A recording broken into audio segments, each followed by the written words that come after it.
Welcome to the Ensemble Company in residence at Penguin Point Productions.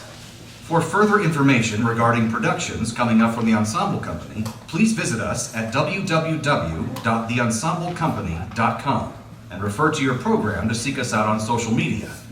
Additionally, information about the programs offered by our home venue can be found by visiting www.penguinpointproductions.com.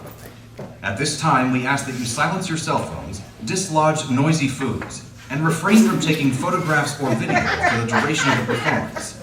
Now, we invite you to sit back, relax, and enjoy the show.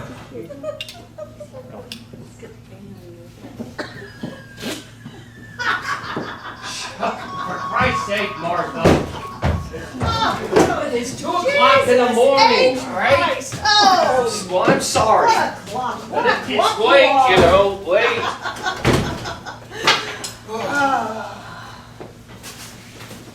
What a dump. Hey, what's it from? What a dump. What's it from? Come on, you know.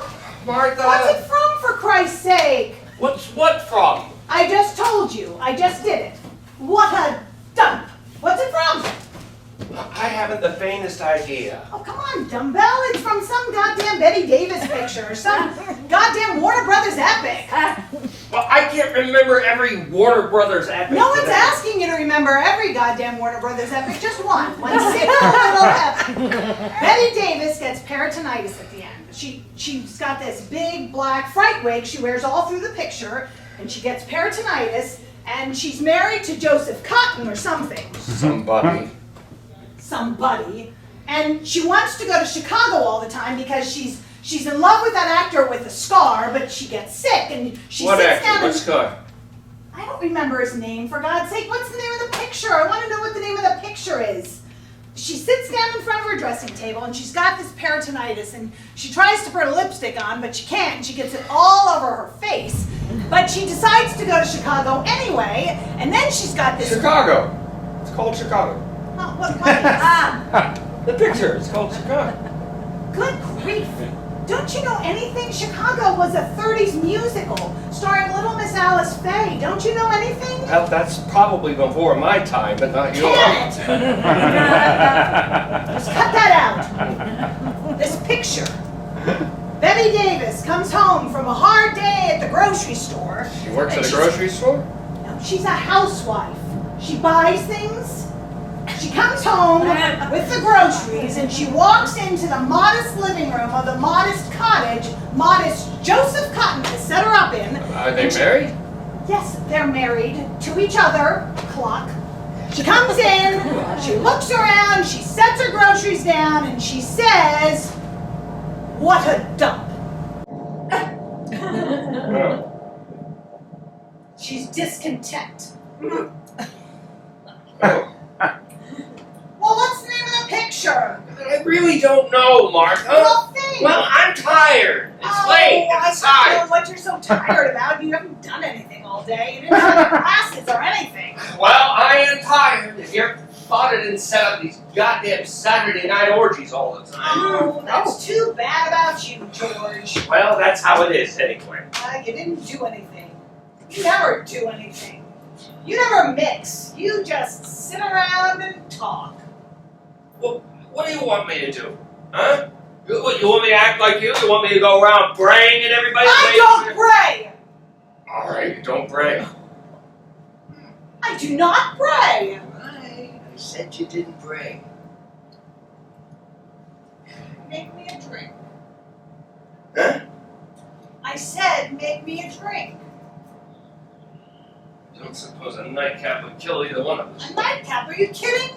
We've got guests. You got what? Guests! Guests? Yes, guests. People, we've got guests coming over. When? Now! Good Lord, Martha, you know who's coming over? What's their name? Who? What's their name? What's their name? I don't remember their name, George. You met them tonight. They're new. He's in the back. Who are these people? You met them tonight. I don't remember George. meeting anyone tonight. Well, you did. He's new. He's in the math department. About 30, blonde, And good looking? yes, and good looking. Figures. And his wife's a mousy little type without any hips or anything. Do you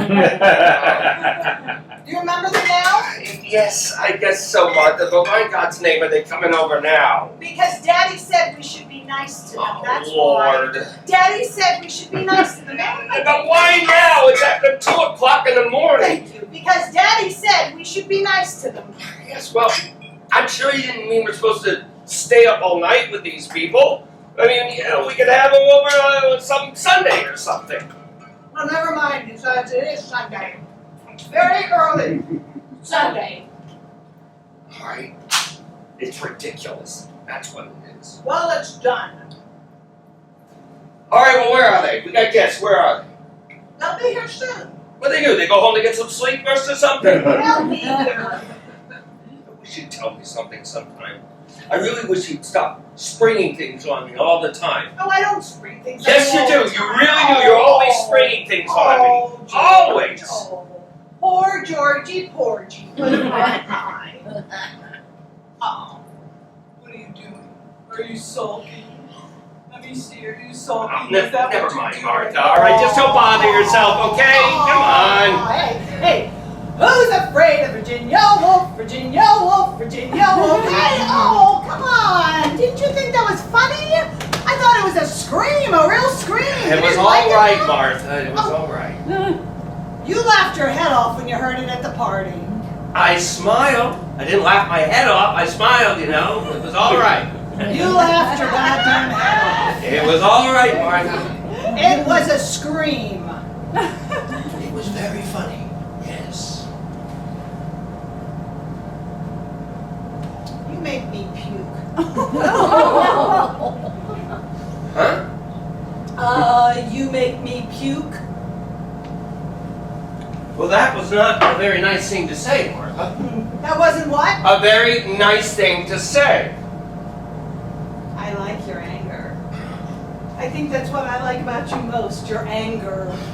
You are such a simp. You don't even have the one. Guts. Phrase maker. Hey, put some more ice in my drink. How come you never put any ice in my drink? I always put ice in your drink, Martha. You just eat it, that's all. It's a habit you have of chewing your ice cubes like a cocker spaniel. You'll crack your big teeth. Well, they're my big teeth. Some of them are. I've got more teeth than you've got. 2 more. Well, 2 more's a lot more. Yes, I suppose it is. I suppose that's pretty remarkable, considering how old you are. You just cut that out. You're not so young yourself. I'm 6 years younger than you. Well, I always have been. I always will be. Well, you're going bald. So are you. Hello, honey. Hello. Come on over here and give your mommy a big No, sloppy kiss. come on. Come on, I want a big No, sloppy I kiss. don't want to kiss you, Martha. I mean, where are these people? Where are these people you invited over? They stayed on to talk to Daddy. Why don't you want to kiss me? Well, dear, if I kissed you, I'd get all excited. I'd get beside myself, and I would take you by force right here on the living room rug. And then our little guest would walk in, and just think what Father would say about that. You pig. Oink, oink. Make me another drink. Lover. My God, you could swell it down, can't you? I'm thirsty. Jesus. Oh, look, sweetheart, I can drink you under any goddamn table you want, so don't worry about me. Oh, Martha, I gave you the prize years ago. There's not an abomination of war going you haven't won. I swear. Yeah, but just try to stay on your You feet is all existed. right? These are I your divorced guests you you. invited over, and if you pass I can't out or even throw see up you. or something, I've not been able and try to see keep your you clothes for on, years. there aren't many more sickening You're a sights blank. than you with a couple A of drinks in you cipher. and your skirt up over your A head. zero. Your heads, I should say. Party, party. I'm really looking forward to this. Go answer the door. You answer. Get to the door, you. I'll fix you. To you. Come on in. I said get over there. All right, love. Whatever love wants. Isn't it nice how some people have manners, though, even in this day and age? Isn't it nice how some people won't go breaking into other people's homes, even when they hear some subhuman monster yelling at them from inside? Oh, fuck you! You must be our little guest, huh? Well, yes, We made here it. we are. Come on in. Come on in. Oh, ignore old sourpuss over here. Come on in and give your coats and stuff to old Oh, sourpuss. well, now, perhaps we shouldn't have come. Oh, yes, it is late. Wait, are you kidding? Come on in and throw your stuff anywhere. Yeah, anywhere. Furniture, floor, doesn't matter around this place. I told you we shouldn't have come. Oh, now I said, come on in now. Come on. Oh, dear. You cut that out, muck mouth. Martha's a devil with the language, she really is. Sit down, kids. Isn't this lovely? Oh, yes, indeed. Very Well- handsome. Well, thank you. Who did the, Oh, that's by, Some Greek with a mustache Martha attacked one night. Well, it's got a... Quiet intensity? Oh, no, it's got Oh, maybe a certain noisy, relaxed quality then. No, what I was going to say was... How about a quietly, noisy, relaxed intensity? Dear, you're being joshed. No, I am sorry. What it is, actually, it is a pictorial representation of the order of Martha's mind. Get the kids a drink, George. What do you want? What do you want to drink, kids? Honey, what would you like to drink? Oh, I don't know, dear. A little brandy, maybe? Never mix, never worry. Brandy, just brandy. Simple. And, Oh, bourbon on the rocks if you don't mind. mind? I don't mind. I don't think I mind.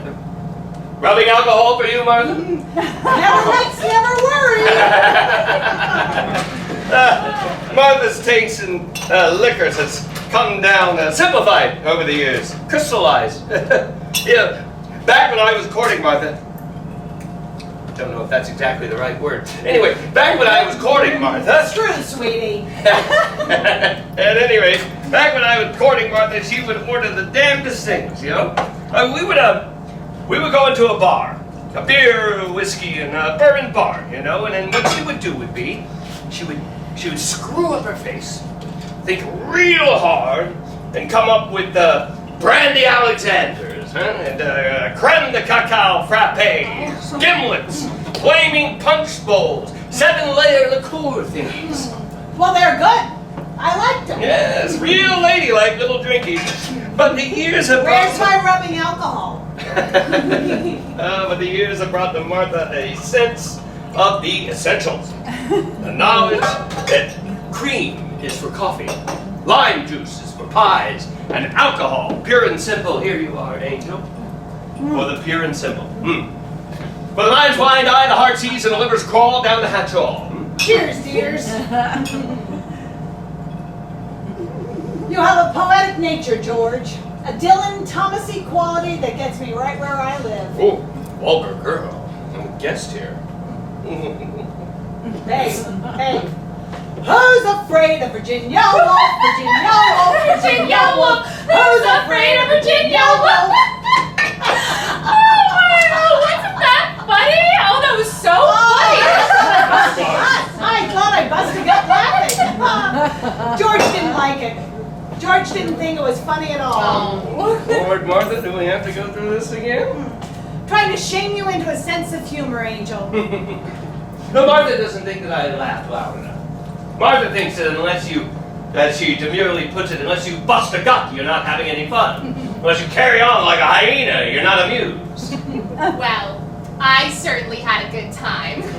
It was a wonderful party. Yes, it was. Oh, and your father. Oh, he is so marvelous. Yes, he is. Oh, I tell you. Quite a guy, isn't he? Better believe it.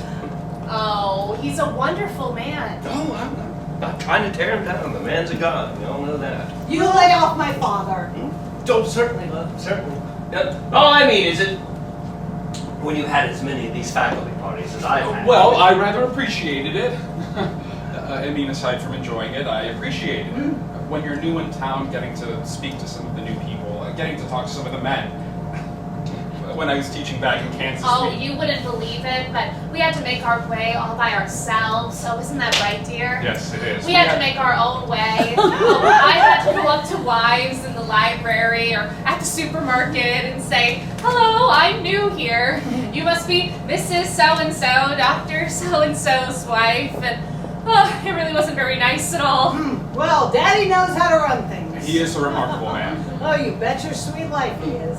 Let me let you in on a little secret, baby. There are easier things in this world, if you happen to be teaching at a university. There are easier things in this world than being married to the daughter of the president of that university. There are easier things in this world.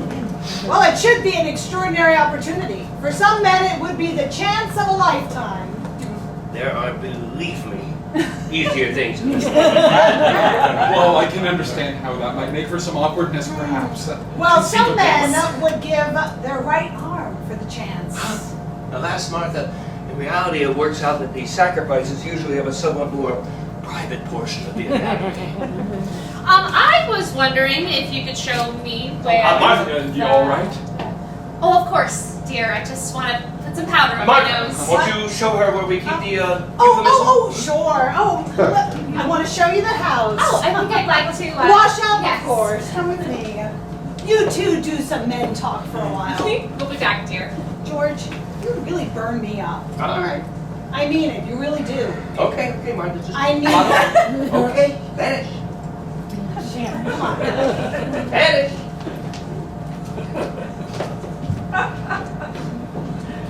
So, what do it be? Oh, I don't know. I'll stick to bourbon, I guess. Is that what you were having over at Parnassus? Over at... Parnassus? I don't understand. Skip it. There we are. One bourbon. Thanks. Yeah. It's just a private joke between little old Martha and me. So you're in the math department, eh? No, no, I'm not. Martha said you were. I think that's what she said. So what made you decide to become a teacher? Oh, I don't know. The same things that motivated you, I'd imagine. Oh? What were they? I beg your pardon? I said, what were they? What were the things that motivated me? Well, I'm sure I don't know. Well, you just finished saying that the same things that motivated you were the same things that motivated me. No, I said I imagined they were. Oh, did you?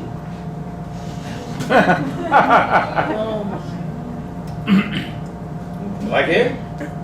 Oh, yes. I meant the university. Oh, I thought you meant... Yes, I can see that you did. I meant the university. I like it fine. Just fine.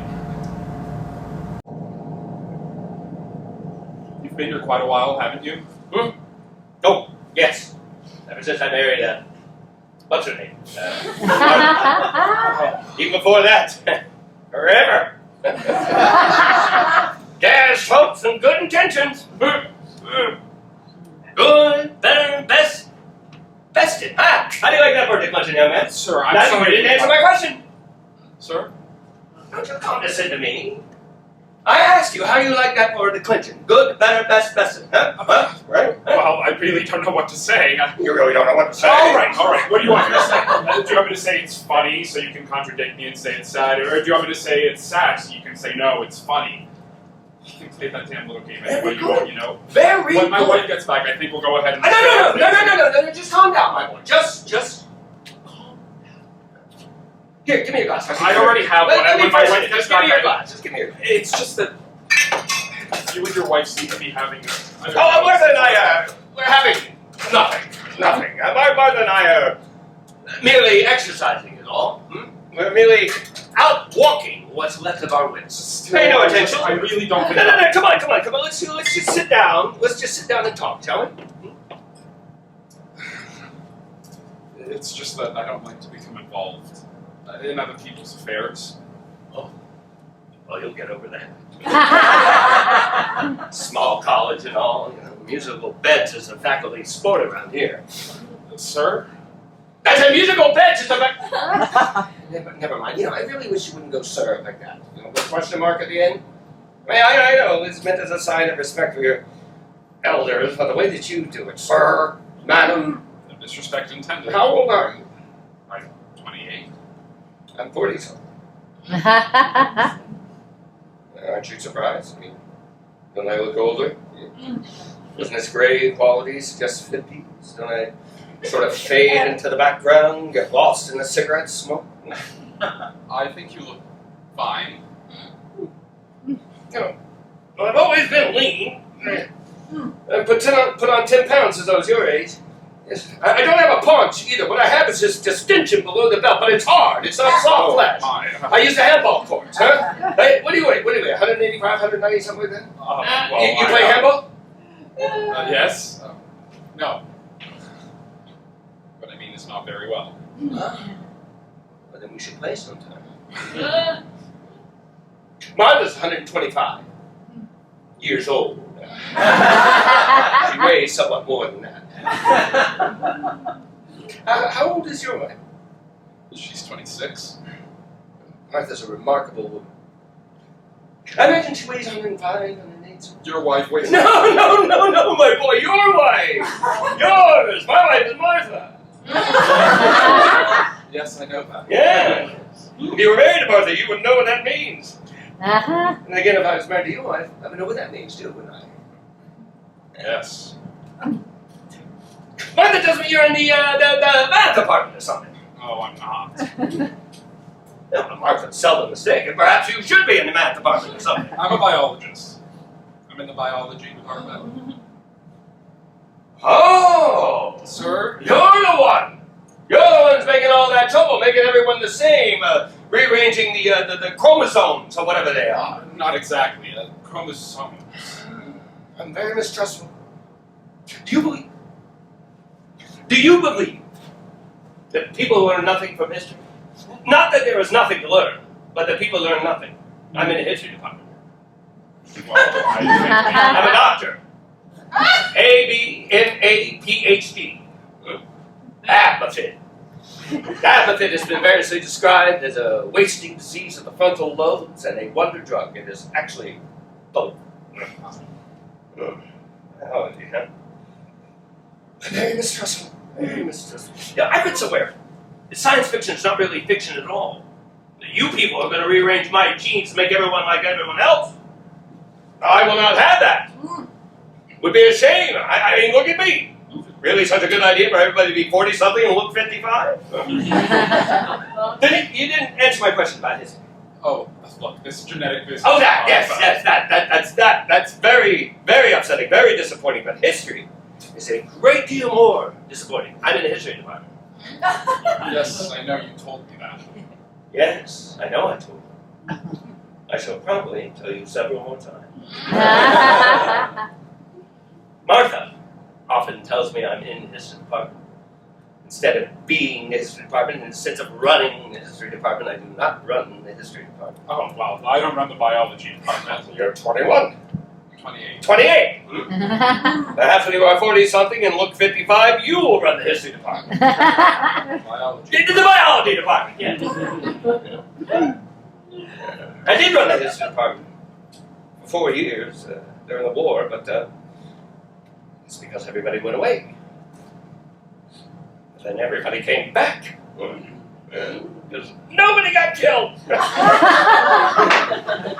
That's New England for you. Not one man in this whole place got his head shot off.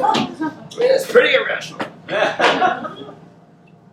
Your wife doesn't have any hits, has she? Does she? What? I mean, I'm not suggesting that I did have it. I am not one of those 36, 25, 72 men. No surgery, everything in proportion. I'm just implying that your wife is slim-hipped. Yes, she is. Huh. I wonder what they're doing up there. I assume that's where they are. Well, you know women. Not one son of a bitch got killed. Then again, nobody bombed Washington. That wouldn't be fair. You have any kids? No. No, not yet. You? Well, that's for me to know and you to find out. Indeed. No kids, huh? No, not yet. The people do have kids. That's what I meant by history.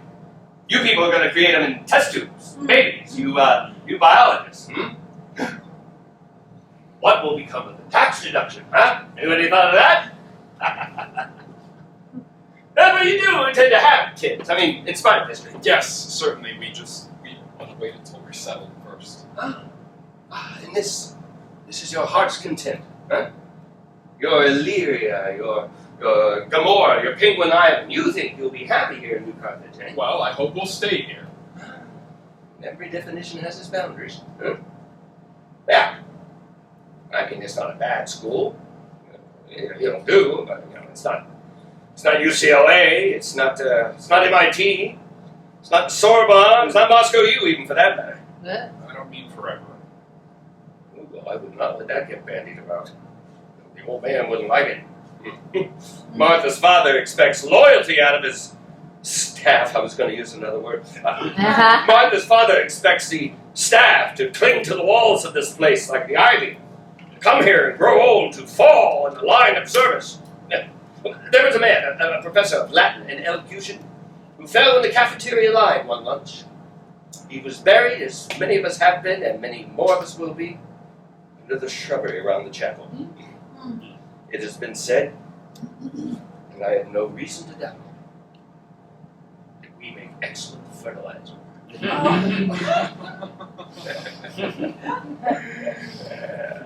The old man's not going to be buried under the shrubbery. The old man is not going to die.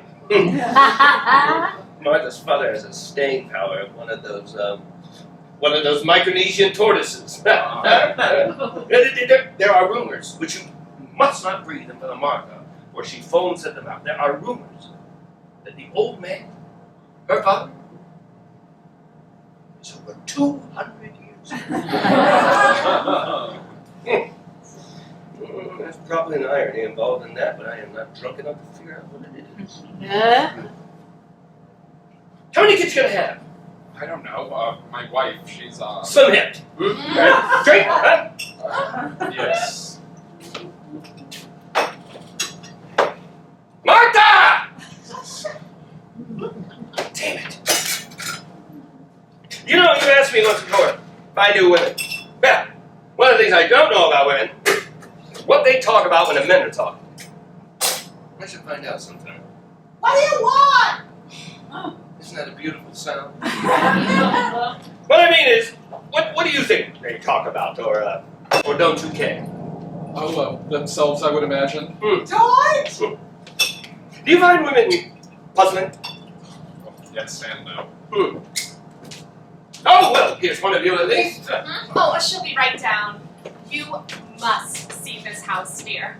Oh, this is such a wonderful old house. Yes, I was just getting... Martha! For Christ's sake, hang on a minute, will you? She'll be right down. She's changing. She's what? She's changing. Yes.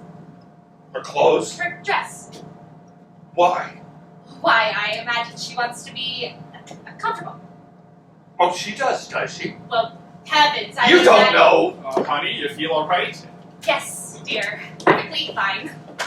So she wants to be more comfortable. Well, we will see about that. Oh, I didn't know until just a minute ago that you had a son. What? A son, I hadn't known. Well, you didn't know me to find out, huh? What? It must be quite a big... 21. 21 tomorrow. Tomorrow's his birthday. Wow. She told you about him? Well, yes. Well, she didn't know it. She told you about him. Yes. And you say she's changing? Yes. Then she mentioned... Your son's birthday. Yes. Okay, okay. You feel all right, honey? You look a little Oh, pale. yes, dear. Could I have a little more brandy? Maybe just a drop. Can I use the bar? Huh? Oh, yes. By all means, drink away. You'll need it as the years go by. What time is it, dear? It's 2:30. Oh, it is so late. Yes. We should be getting home. For what, you keeping a babysitter up or something? I told you we didn't have any children. Huh? Oh, I'm sorry. I wasn't even listening. Or thinking. Whichever applies. Go in a little while. Oh, no. No, you mustn't go. Martha is changing. Martha isn't changing for me. Martha hasn't changed for me in years. And if Martha is changing, we are going to be here for days. You are being accorded an honor, and you must not forget that she is the daughter of our beloved boss. She is his right ball, you might say. You might not understand this, but I wish you wouldn't talk that way in front of my wife. Oh, now. Really? Oh, well, you're quite right. We'll leave that sort of talk to Martha. What sort of talk? Why, there you are, my pet. Papin. Why, Martha, your Sunday chapel dress. Oh, that's most attractive. Oh, you like it? Good. What do you mean screaming up the stairs at me like that? We got lonely, darling. We got lonely for the soft purr of your little voice. Well then, you can just trot right over to the bari poo. And make your little mommy a great big twink. That's right. So you men have a nice little talk? Solve the problems of the world as usual? Oh, what we did. Now, what we did, actually, if you really want to know, what we did, actually, is try to figure out what you two were talking about. Oh, aren't they something? Aren't these men the absolute end? Well, why didn't you just sneak upstairs and listen in? No, I wouldn't listen, Martha. I would eat. It's a conspiracy. Yeah, and now we'll never know. Shucks. Well, you must be quite the boy. Getting your master's at, what were you, age 12? I was 12 and a half, actually. No, I was 19, really. Oh, Honey, you need to mention that. Oh, I'm proud of you. Yeah, that's very impressive. oh, you're damn right. I said I was impressed, Martha. I'm beside myself with jealousy. What are you going to do? Grow up? No, really, that's very impressive. You should be right proud. Oh, well, he's a pretty nice fella. I would be surprised if you did take up in the history department one of these days. Biology. The biology department! Yes. I seem to be preoccupied with history. Ah, what a remark! I am preoccupied with history. I think I'll make myself a drink. George is not preoccupied with history. George is preoccupied with the history department.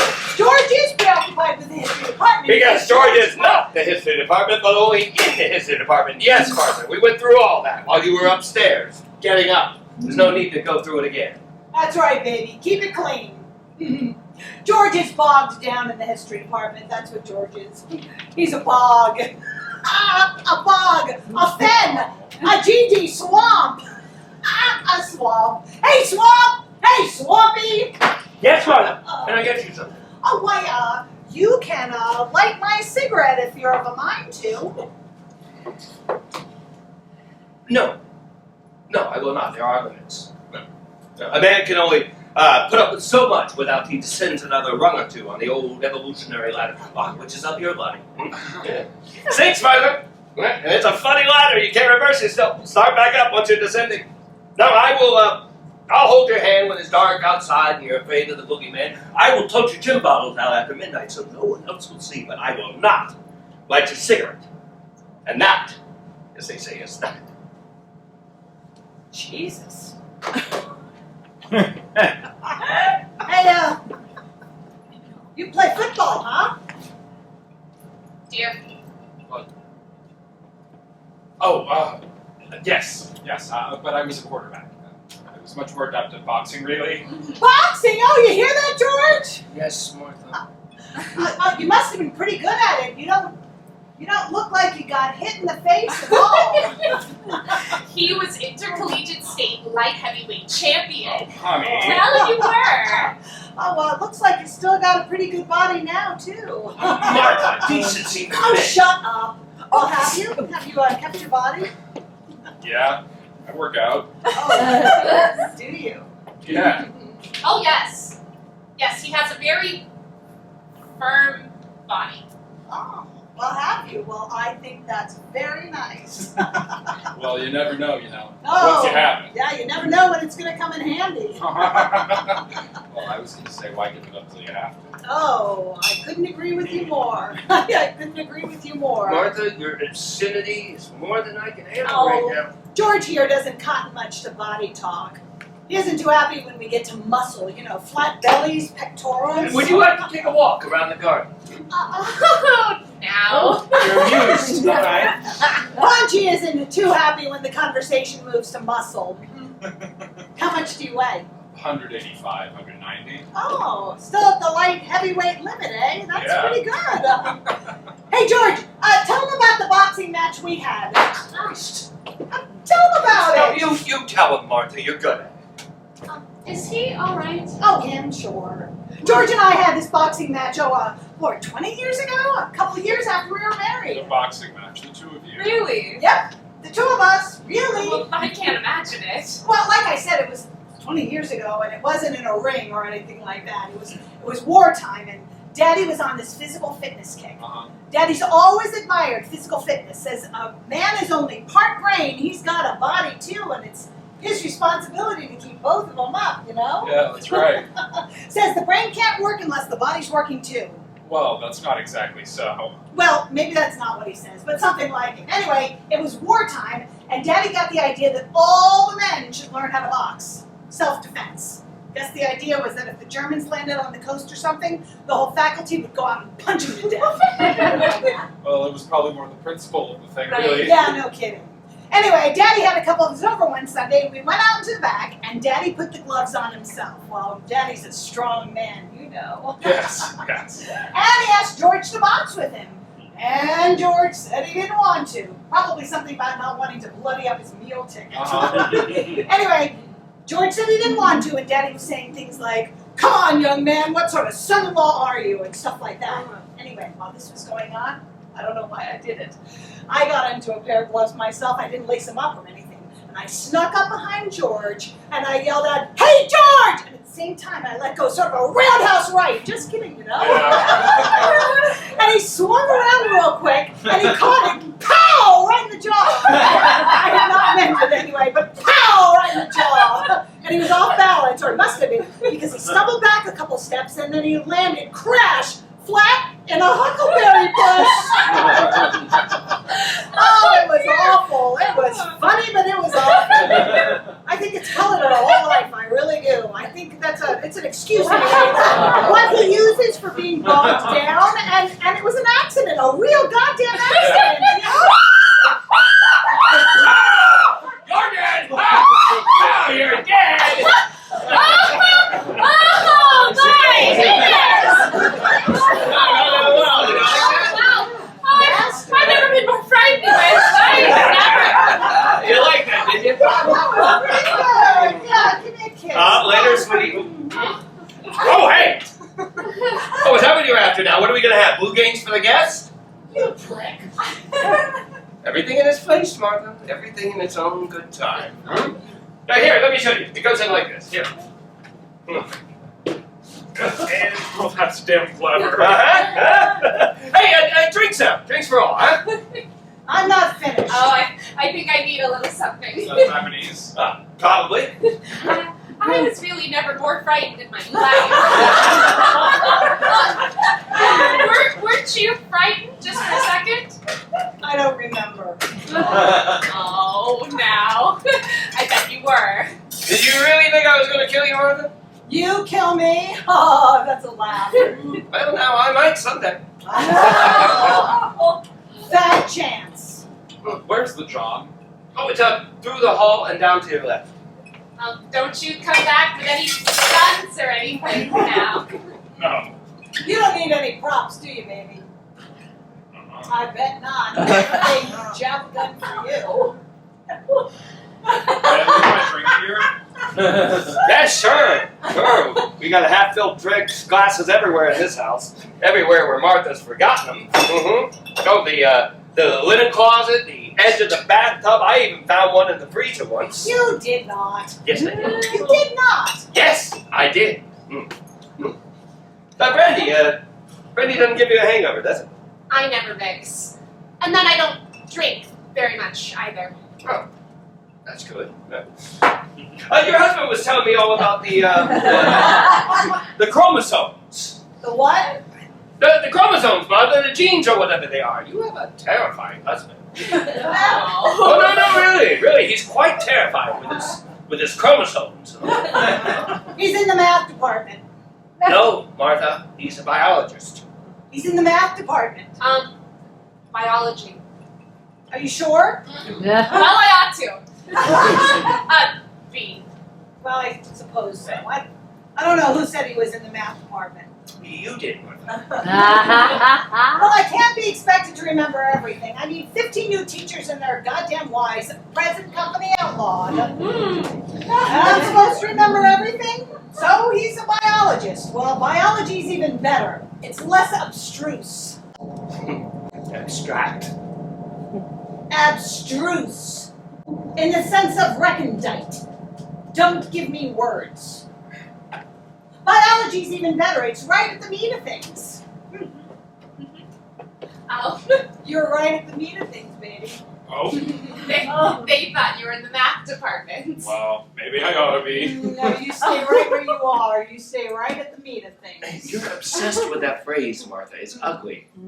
You stay right where you are. Hell, you can take over the history department just as easy from there as anywhere else. I mean, Lord knows somebody's got to take over the history department, and it ain't gonna be Georgie boy over there. Are you, Swampy? Are you, huh? In my mind, Martha, you're buried in cement. Right up to your neck. No, to your nose. That's much quieter. Georgie boy says that you're terrifying. Why are you terrifying? Well, I didn't know I was. Oh, it's because of your chromosomes, dear. Oh, this chromosome What's business. all this well, about chromosomes? well, chromosomes are I certain. know what they are. I love them. Well then.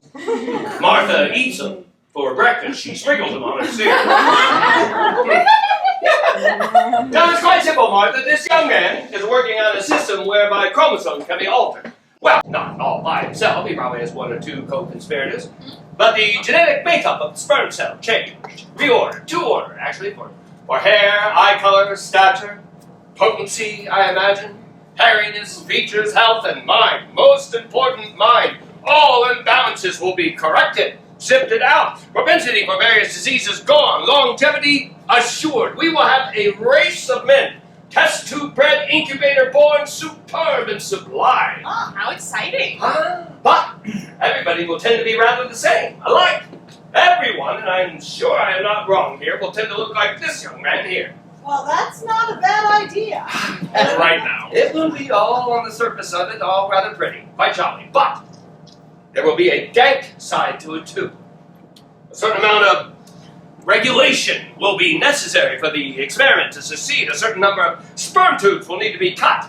Millions upon millions of them. Millions of tiny little slicing operations, leaving just the slightest scar on the underside of the scrotum, but which will assure the sterility of the imperfect, the ugly, the stupid, the unfit. Now look, you don't With even know this what in you're... time, we will have a race of glorious men.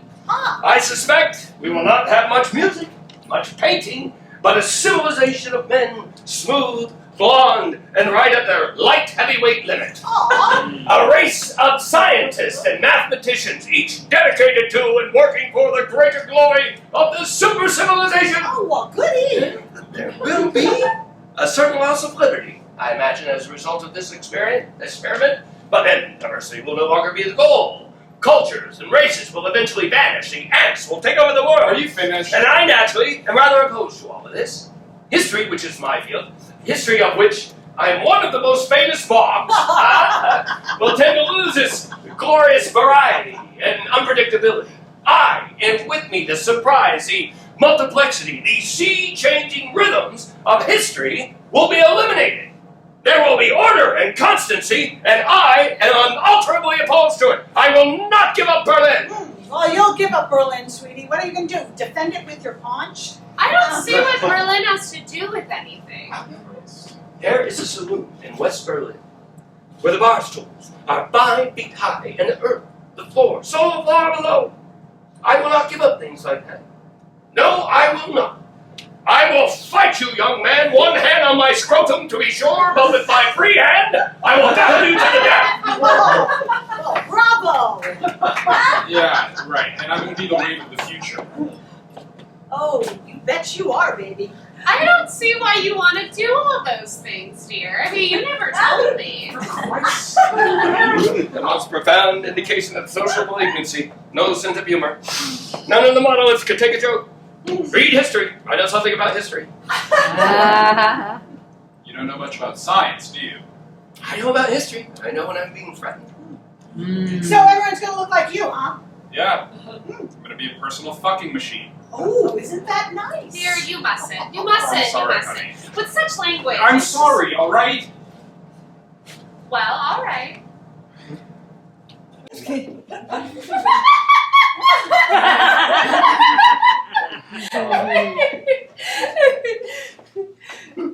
Oh, when is your son? What? Something about your son? Son! When is where is your son coming home? Yes, Martha. When is our son coming home? Never mind. No, Martha. I want to know. You brought it out in the open. When is he coming home? Never mind. I'm sorry I brought it up. Him up. You brought him up.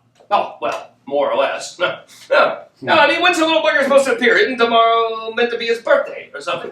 I don't want to talk about it. But Martha, I said I don't want to talk about it. I expect you don't. Martha doesn't want to talk about him. Martha's sorry she brought it up. Him. When's the little bugger coming home? Yeah, that's right, Martha. So if you had the poor taste to bring the matter up in the first place, when's the little bugger coming home? George talks disparagingly about the little bugger because he has problems. The little bugger has problems? What problems has the little bugger got? No, not the little. Stop calling him that. You've got problems. I had never heard anything more ridiculous in my life. Neither have I. George's biggest problem about our son, about our great big son, is that deep in the private most pit of his gut, he's not completely sure it's his own kid. My God, you're a wicked woman. And I've told you a million times, baby, I would never conceive with anyone but you. A deeply You wicked know person. that, baby. Oh, my. I really don't No. Martha is lying. I want you to know that right now. Martha is lying. Now, there are very few things in this world that I am sure of. National boundaries, levels of the ocean, political allegiances, practical morality, none of these I would stake my stick on anymore. But the one thing in this whole sinking world that I am sure of is my partnership, my chromosomological partnership in the creation of our blonde-eyed, blue-haired son. Oh, I'm so glad. That was a very pretty speech, George. Thank you, Martha. You rose to the occasion. Good, real good. Oh, well, real well. Honey, please. Martha knows. She knows better. I know better. I've been to college like everybody else. Martha been to college. Martha been to convent too when she was a little queer there. And I was an atheist. Still am. No, not an atheist, Martha. A pagan. Martha's the one true pagan on the eastern seaboard. Oh, well, that's nice. Isn't that nice here? Yes, wonderful. And she paints blue circles around her things. You do? Sometimes. Want to see? Tut. Oh, touch yourself, you old floozy. He's not a floozy. He can't be a floozy. You're a floozy. Now you watch yourself. All right. Oh, I'd like a nipper of brandy, please. Honey, I really don't think you should. Nonsense. Everyone's ready, I think. Nonsense. Okay. Our son does not have blue hair or blue eyes, for that matter. He has green eyes, He like has me. Blue, Martha. Green! Blue. He has the loveliest green eyes. They're all flaked with brown and gray, like hazel. They're green. They're real green, pure, deep green eyes like mine. Your eyes are brown, aren't they? Green! Well, in some lights they look brown, but they're green. Not green like his, more hazel. George has watery blue eyes. Milky blue eyes. Make up your mind, Martha. I was giving you the benefit of the doubt. Daddy has green eyes too. He has not. Your father has red eyes, like a white mouse. In fact, he is a white mouse. You wouldn't dare say a thing like that if you were here. You- You are a coward. You know that great shock of white hair and the beady little red eyes, a great big white mouse. George hates Daddy. Not for anything Daddy's done to him, but for his own Inadequacies? Oh, you hit him right on the snout. Where do you think you're going? Oh, we need more booze, Angel. Well, then go. Thank you. He's a good bartender, a good bar nurse. The SOB hates my father, you know that? Oh, come on now. Oh, you think I'm kidding? You think I'm joking? I don't joke. I have no sense of humor. I have a fine sense of the ridiculous, but no sense of humor. I have no sense of humor. I haven't either. Oh, sure you have, honey. A quiet one. Oh, thank you. Do you want to know why the SOB hates my father? You want me to tell you? All right. I will now tell you why the SOB hates my father. Oh, good. Some people feed on the calamity of others. I do not. Honey, please. Oh, shut up, both of you. Mommy died early, see, so I sort of grew up with Daddy. I went away to school and stuff, but I more or less grew up with him. Jesus, I admired that guy. I absolutely worshipped him. I still do. And he was pretty fond of me, too. We had a real rapport. A real rapport. Yeah.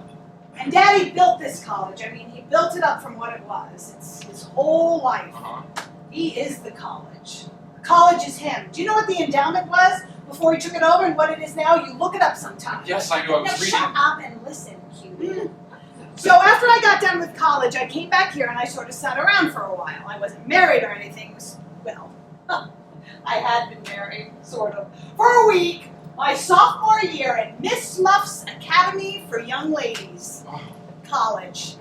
A sort of junior lady Chatterley arrangement it was, the marriage. He mowed the lawn at Miss Muff's, sitting up there all naked on his big power mower, mowing away. But Daddy and Miss Muff got together and put an end to that real quick. Annulled. Which is a laugh because theoretically you can't get an annulment when there's entrance. Anyway, I was re-virginized and I finished at Miss Muff's where they had one less gardener's boy. And a real shame that was. And I came back here and I sort of sat around. I was hostess for Daddy and I took care of him and it was nice. It was real nice. Yes, yes. What do you mean, yes, yes? How would you know? Lover. Anyway, about that time I got the idea that I should marry into the college, which didn't seem to be quite as stupid as it turned out. I mean, Daddy had a sense of continuation of history. Why don't you come over here and sit by me? Oh, I don't think I should. Suit yourself. A sense of continuation of history, and he'd always had in the back of his mind to groom someone sometime when he wanted to quit, like succession. Sure.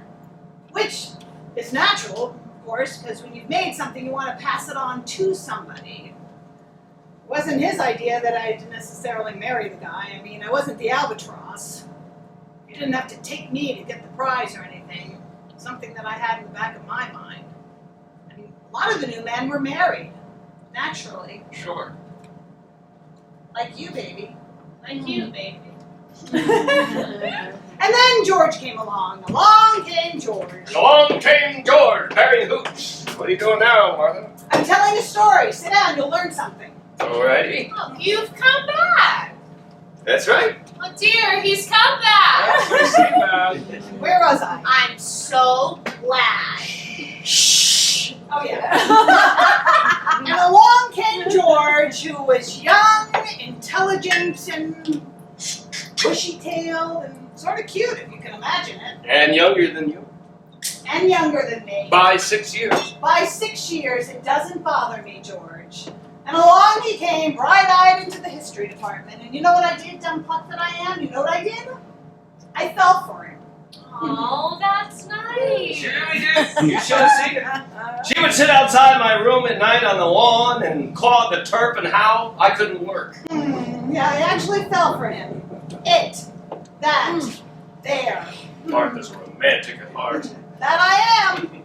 And the match seemed practical, too. I mean, Daddy was looking for someone to take over when he was wait a ready minute, to Martha. retire. Just so a I minute, kind Martha. of thought that Martha, maybe stop George would it. be a good. What do you want? No, I thought you were telling the story of our courtship. I didn't know you were going to go in on this other business. Well, I am. Well, I wouldn't if I were you. Oh, you wouldn't? Well, you're not. Well, you've already sprung a leak about the you-know-what. The what? The what? The sprout. The apple of our eye, the little bugger, our son. Now, if you go in on this other stuff, I warn you, it's going to make me angry. Oh, it's gonna make you angry. Oh, I warn you. What? I warn you. We really have to go through this heavy warned. So anyway, I married the SOB, and I had it all planned out. He was the groom, he was going to be groomed. He would take over someday. First, he'd take over the history department, and then when Daddy retired, he'd take over the college. That's the way it was supposed to be. You getting angry, baby? That's the way it was supposed to be. Very simple. And Daddy seemed to think it was a pretty good idea, too, until he watched for a couple of years. You getting angrier? Until he watched for a couple of years and started thinking that maybe it wasn't such a good idea after all. That maybe Georgie boy didn't have the stuff, that he didn't have it in him. Stop it, Martha. You see, George didn't have much push. He wasn't particularly aggressive. In fact, he was sort of a flop. A great, big, fat flop. I said stop it! Oh!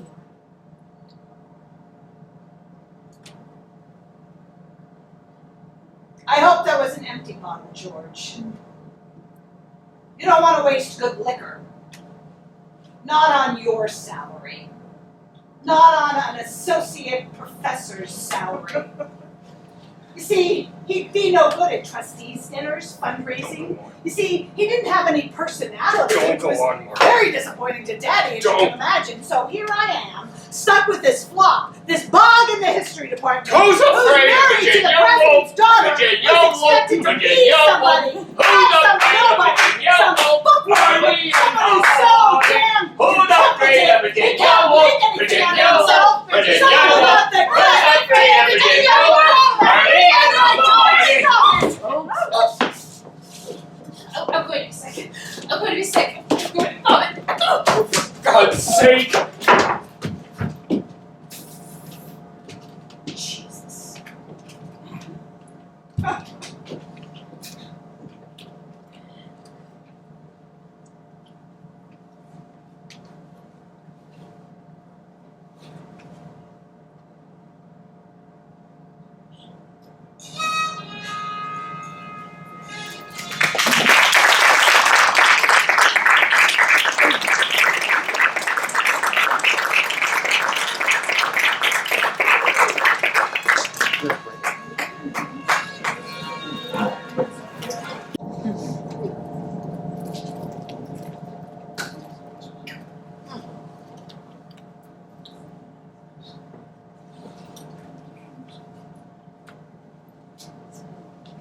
Well, she's resting.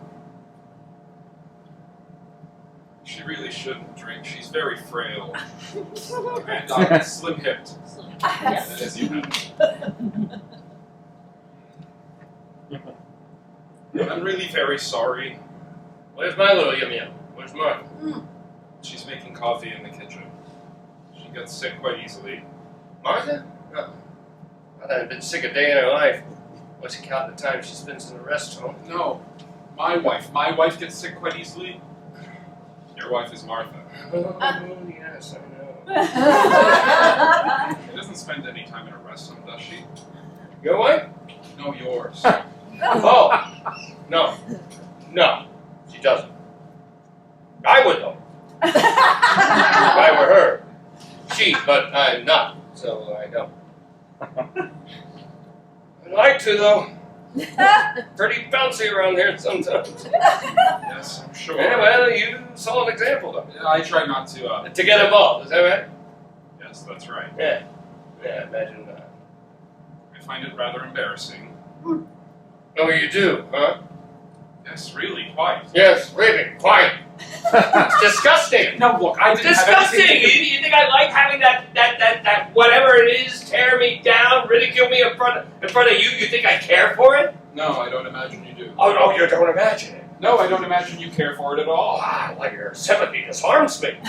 Your compassion is making me weep large, salty, unscientific I just don't tears. see why you feel the need to subject Why- your wife want to get at each other Why like a couple you of animals. I smart, don't see why you would do it. self-righteous little Can it, mister? scientist. I've never hit an older man before. Oh, just younger men. Children. Women. Birds. No, you're quite right. You're quite right. It's not the prettiest spectacle watching a couple of middle-aged types hack away at each other. all red in the face and winded, missing it at the time. Oh, no. You two don't miss. You two are pretty good. Impressive. Huh? Oh, and impressive things impress you, don't they? You're easily impressed. Sort of a pragmatic idealist. No. It's that I can admire things that I don't actually admire. A flagellation isn't my idea of good time. Yeah, but you can admire a good flagellator. A real pro. Yeah, sure. Your wife throws up a lot, huh? I didn't say that. I said she gets sick very easily. Oh, I thought that by sick you meant that... Yes, okay, she does, all right? She throws up a lot. Not all the time, but, once she gets started, she just goes right on and on for hours. She's sobbing her. Not all the time, but regularly. You can tell time by her, huh? Yeah, just about. Drink? Yes.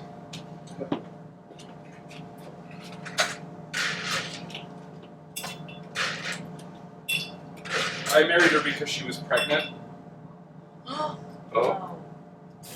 But I thought you didn't have children. When I asked, you said... She wasn't really. It was a hysterical pregnancy. She blew up and then she went down. And when she blew up, you married. Then she went down.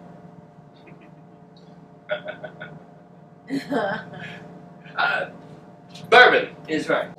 Yes, bourbon. When I was 16 and going to prep school during the Punic Wars, a bunch of us used to go into New York on the first days of vacation before we fanned out to our homes. And in the evening, this bunch of us used to go to this gin mill owned by the gangster father of one of us, for this was during the Great Experiment, or Prohibition as it's more frequently called. It was a bad time for the liquor lobby, but a fine time for the crooks and the cops. And in the evening, we'd go to this gin mill, and we would drink with the grown-ups and listen to the jazz. And this one evening, in a bunch of us, there was this boy who was 15. And he had killed his mother with a shotgun some years before. Accidentally. Completely accidentally, without even an unconscious motivation. I've no doubt at all. Then this one evening, this boy was with us. And we ordered our drinks. And it came his turn, and he said, "I'll have Bergen. Give me some Bergen, please. Bergen and water." Yeah. Well, we all laughed. Yeah. He was blonde, and he had the face of a cherub, and we all laughed, and his cheeks went red, and the color rose in his neck, and the assistant cook who had taken our order told the people at the next table what the boy had said, and they laughed. And then more people were told, and the laughter grew, and more people, and more laughter, and no one was laughing more than us. And none of us more. And the boy who shot his mother. Shoot! Everyone in the gin mill knew what the laughter was about, and everyone started ordering Bergen and laughing when they ordered it. And then soon, of course, the laughter became less general, but it did not subside entirely. For a very long time. For always at this table, that someone would order Bergen, and a new area of laughter would rise. We drank free that night. We were bought champagne by the management, by the gangster father of one of us. And of course we suffered. Each of us alone on his train away from New York. Each of us with a grown-up's hangover. But it was the grandest day of mine. Thanks. What happened to the boy? The boy who shot his mother? I won't tell you. Right? The following summer, on a country road, with his learner's permit in his pocket and his father on the front seat to the right, he swerved the car to avoid a porcupine and drove straight into a large tree. He was not killed, of course. And in the hospital, when he was conscious and out of danger, and he was told his father was dead, he began to laugh. I've been told. And his laughter grew. And it would not stop. It was not until after they jammed a needle into his arm, not until after that, until his consciousness slipped away from him, that his laughter subsided. Later, when he recovered from his injuries enough that he could be moved without damage should he struggle, he was put into an asylum. That was some 30 years ago. Is he still there? Oh, yes. Yes.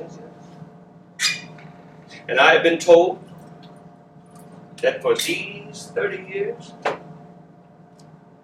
he has not uttered one sound. Martha! I told you she's in the kitchen making coffee. Well, your hysterical wife who goes up and down. Went up and down. Wait, no more? No, nothing, no more. The saddest thing about men, no, one of the saddest things about men, some of them, is the way that they age. Do you know what it is with insane people? Do you? The quiet ones? No? They don't change. They don't grow old. They must. Well, eventually, probably, yes, but not in the usual sense. They maintain a firm skin serenity. The underuse of everything leaves them quite old. Are you recommending it? No. Some things it's sad, though. But you gotta buck up and face them, that's all. You just gotta buck up. Martha doesn't have hysterical pregnancies. My wife had one. Martha doesn't have pregnancies at all. No, I don't imagine so now. You have any other kids? A daughter or something? What? Do we have any what? Kids? Do you have any other kids? Or is it just the one? Oh, yes. Your son? Oh, yeah. One boy, our son. Well, that's nice. Yeah. He's a comfort, a beanbag. A what? A beanbag. Beanbag. You wouldn't understand. A beanbag! I heard you. I didn't say I was deaf. I said I didn't understand. Oh, well, you didn't say that at all. I meant I was implying I didn't understand, for Christ's sake. You're getting testy. I'm sorry.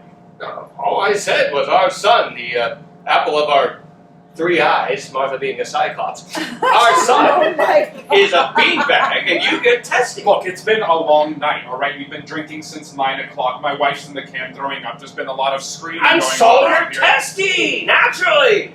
Don't worry about it. Everyone who comes here ends up getting testy. It's expected. Don't be upset. I'm not upset. You're testy. Yes. I'd like to set you straight about something. Now the little ladies are out of the room. I'd like to set you straight about something Martha said. Look, I don't make any judgments, so there's really Oh, no yes, need. yes, I know. You don't like to get involved. You like to maintain your scientific detachment in the face of, for lack of a better word, life. But still, I'd like to say... I'm a guest. You go right ahead. Oh, wow. Thanks. That makes me feel all warm and runny inside. Look, if you're gonna get started, Hark! Floor sounds! What? Animal noises! Hey! Here's nursing. Oh, gosh. We're sitting up, we're having coffee, and we'll be back in. Is there anything I should do? Nah, just stay here and listen to George's side of things. Bore yourself to death. Monster! Kosha! Beckhead! Kanai! Puton! Ah! You two types amuse yourselves. We'll be back. You clean up the mess you made, George? No, Martha, not cleaned up the mess I've made. Been trying for years to clean up the mess I've made. Have you? Huh? Have you been trying for years? She wasn't pumped up. She blew up. Yes. Get things straight. I'm right? sorry, I will. I'm sorry. Yeah. Okay. Yeah. I realize, of course, that I'm drawing you out on all this, not because I'm interested in your terrible life, but because you represent a direct and pertinent threat to my life, and I want to get the goods on you. Oh, sure. I mean, I warn you, you stand warned.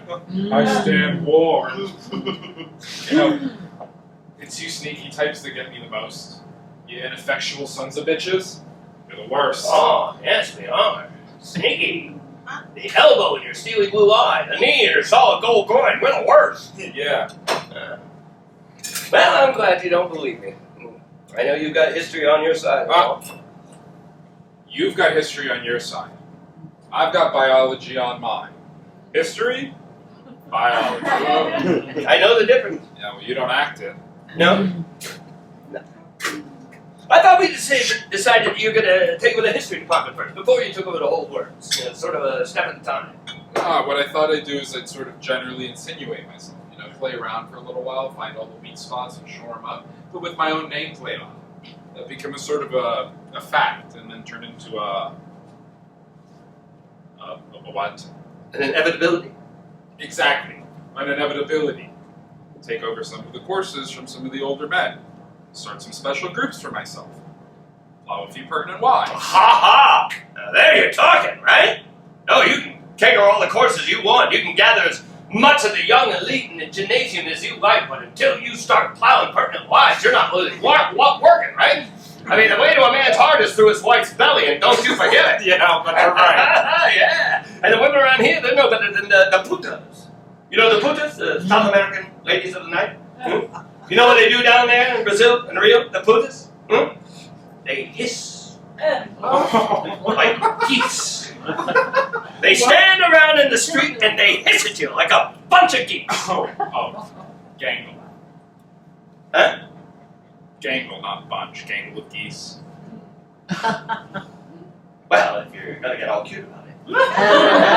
All ornithological, it's gaggle, not gangle. Gaggle. Gaggle, not gangle. Yes, gaggle. Oh. Oh, yes. Yes. Well, they stand around in the street and they hiss at you like a bunch of geese, all the faculty wives. Downtown in New Carthage in front of the AMP, hissing away like a bunch of geese. That's the way to power. Plow them all. I bet you're right. Yeah, well, I am. I'll bet your wife's the biggest goose in the gangle. Yeah, her father being president and all. Oh, you bet her historical inevitability she is. Oh, yes, sirree. Well, I'd better just get her off in the corner and mount her like a goddamn dog. Why, you certainly better. You know, I almost think you're being serious. No, baby, you almost think you're serious, and it scares the hell out of you. Me? Yes, you. You're kidding, right? Wish I were. You know, I'll give you some good advice if you want me to. Oh, good advice from you. Now, you have a lawyer. Take it when you can get it. Listen to me now. I'm going to give you good advice now. Now, there's quicksand here, and you will be sucked down. Before you know it, dragged down. You discuss me on principle, and you're a smug son of a bitch personally, but I am trying to give you a survival kit here. Do you hear me? Oh, I hear you. You're coming real loud. All right. You want to play it by ear, right? Everything's going to be all right anyway because the timetable's history, right? Yeah, you stay over there. Attend to your knitting, Grandma. I'll be all right. I tried to reach you. To communicate. Yes. To make contact. Yes, exactly. Oh, that's touching. That is downright moving. That's what it is. Up yours. Huh? You heard me. You take the trouble to construct a civilization. Build a society based on the principle of principle. You endeavor to make communicable sense out of the natural order and morality out of the unnatural disorder of man's mind. You make government, you make art, and you realize that they both are. They must be the same. You bring things to the saddest of all points. The point where there is something to lose. And then all at once, through all the music and all the sensible sounds of men building and attempting, comes a dies irae. And what is it? What does the trumpet sound? Up yours! Well, I suppose there is justice to it after all the years. Up yours. Ha ha. Bravo. Ha ha. Oh, thank you. Well, here we are, a little shaky, but on our feet. Goody. Oh, hi, honey. You feel all right? Yes, a little bit, dear. I better sit down now. Sure. You come over here. Sit right by me. Oh, thank you, dear. Touching, so touching. Well, aren't you going to apologize, George? Or what? For making the little lady throw up? I did not make her throw up. You most certainly did. No, I did not. No. Well, who do you think did? Sexy over here? No. You think he made his own little wife sick? Well, you made me sick. That's different. No, I throw up. I mean, I get sick on occasion, all by myself, without any reason. Is that a fact? Delicate, honey. I've always done it. Like Big Ben? Oh, watch that. And the doctors say that there's nothing wrong with me, organically, you know? Of course there isn't, honey. Why, just before we got married, I developed appendicitis. Or everybody thought that it was appendicitis, but it turned out to be, it was false alarm. Make me a drink. George makes everybody sick. When our son was a little boy, Stop it, he used to Martha. throw up all the time because of George. Stop it, Martha. It got so bad that whenever George came into the room, he'd start writing ratchet. No, Martha, the real reason our son used to throw up all the time, wife and lover, was nothing more complicated than he couldn't stand you fiddling at him all the time. Breaking into his bedroom with your kimono flying and fiddling at him all the time with your liquor breath on him and your hands all over his... Yeah, I suppose that's why he ran away from home twice in 1 month. Yeah, twice in 1 month. 6 times in 1 year. Our son used to run away from home all the time because Martha here used to corner him. I never cornered the son of a bitch in my life. Yeah, he used to run up to me when I'd get home. He'd say, "Mommy's always coming at me." That's what he'd say. Liar. Yeah, well, that's the way it was. You were always coming at him. I thought it was very embarrassing. If you thought it was so embarrassing, why are you talking about it? Dear. Yeah. I never Thanks, sweetheart. want to talk about it. I was perfectly happy not to discuss the whole subject. I never want to talk about it. Yes, you do. When we're alone, maybe. Well, we're alone. No, love. We've got guests. We sure have. Could I have a little brandy? I think I'd like a little brandy. Honey, do you Sure. Yes. Fill her up. Yes, dear. Honey, I really don't think It you will should have steady me, dear. I feel a little unsteady. Hell, you can't walk steady on half a bottle. Gotta do it right, huh? Yes. I love brandy. I really do. Good for you. I think it's a good idea. I know what's best for me, dear. Yes, I'm sure you do. Oh, goody. Thank you. Of course I do, dear. So you two have it out while we were gone? George tell you his side of things? Bring you to tears? What we were doing. No, what we did is, we sort of danced around. Oh yeah? Cute. I love dancing. You didn't mean that, honey. Well, I didn't think he did. 2 grown men dancing. Heavens! You mean he didn't go on about how he would have amounted to something if it hadn't been for Daddy? How his high moral sense wouldn't even let him try to better himself? No? No? No? And he didn't run on about how he tried to publish a goddamn book and Daddy wouldn't let him? Martha. What? No. Martha. Oh. Martha, what book? Just a book, please, Martha. Oh, just a book? Please, Oh. Martha. What's the matter, George? You giving up or something? No, Martha. I just gotta find some new way to fight you, that's all. Guerrilla tactics, internal subversion, I don't know, something. Well, you figure it out and let me know when you do. All right, well. Why don't we dance? I'd love some dancing. I would. I'd love some dancing. I want some dancing. All right, for heaven's sake, we'll have some dancing, huh? Oh, I'm so glad. Oh, I just love dancing, don't you? Yeah, that's not a bad idea. Gee. I dance like the wind. Yeah? Martha had her dagger typed in the paper once. 25 years ago. Seen she won second prize in one of them 7-day dancing contest things. Biceps all bulging, holding up her Would you partner. shut up and come here? Certainly, love, certainly. Now, so how are we going to work this? What, mixed doubles? Oh, you certainly don't think I'm going to dance with you, do you? Oh, no, not with him around, that's for sure. Not with Twinkletoes there either. I'll dance with anyone. I'll dance by myself. Honey. I dance like the wind. All right, kitty.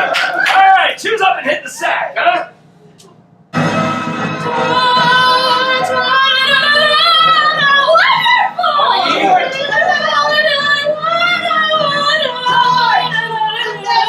What, Martha? What?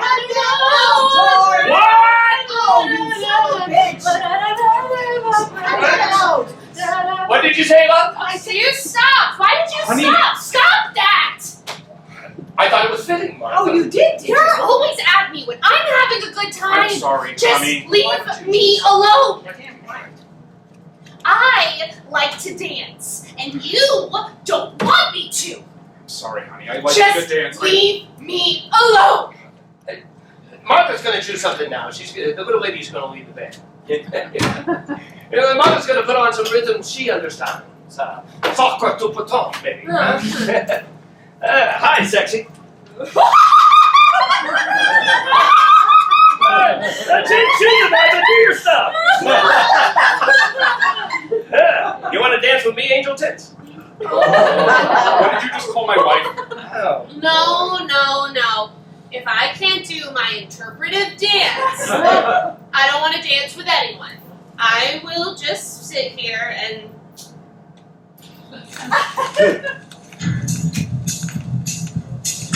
Okay, Stuff. What? Let's go. Hi. Hi. We'll just sit here and watch. That's right. You are strong. Uh-huh. Oh, I like that. They're dancing like they dance before. It's a familiar dance. They both know it. It's an old ritual, monkey nipples, old as they come. I don't know what you mean. Oh, I like the way you move. Oh, yeah. I like the way you move, too. They like the way they move. That's nice. Well, I'm surprised George didn't give you his side effect. Aren't they cute? Yeah, surprises me. Wow. You did?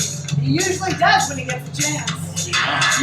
It's really a very sad story. You have ugly talents, Martha. It will Hideous make gifts. you weep. That's so. Don't encourage her. Encourage me. Go on. I warn you, don't encourage her. He warns you, don't encourage me. Well, Georgia Boy had lots of big ambitions. In spite of something funny in his past, Martha. which Georgie Boy here turned into a novel, his first attempt and also his last. Hey, I warned you, Martha. Yeah, you're right. Go on. Well, Daddy took a look at Georgie's novel. You were looking for a punch in the mouth, you know that? Well, he was very shocked by what he read. What? Oh, he was. A novel all about a naughty boy child. I will not tolerate this. A naughty boy child who killed his mother and his father dead. Stop it, Martha! Hey, wait a minute. And Daddy said, look here, I will not let you publish No, such a that's it! That's it! Dance is over! Go Hey, away! what do you think you're doing, huh? Violence! You don't think for a second I'm gonna let you publish this crap. Not on your life, kid. You published that goddamn book and you are out on your ass. Desist! Respected conservative institution in a town like New Carthage, publishing a book like that? If you respect your position, young man, young whippersnapper, you'll just withdraw that I will not be made Martha! Oh, he will not be made Robert. I will not! And you want to know the picture? You want to know what Georgie did? You will not say this! I won't. Get away from me, you bastard. He caved in is what he did. He came home and he threw the book in the fireplace and he burned it. I'll kill you! He's not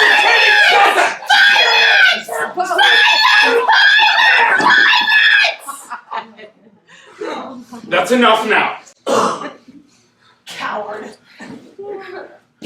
Oh, fucking coward. All right, that's enough. All right, Paul, be quiet now. Go on, very cool.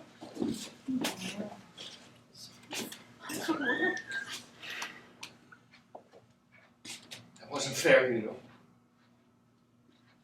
Tough.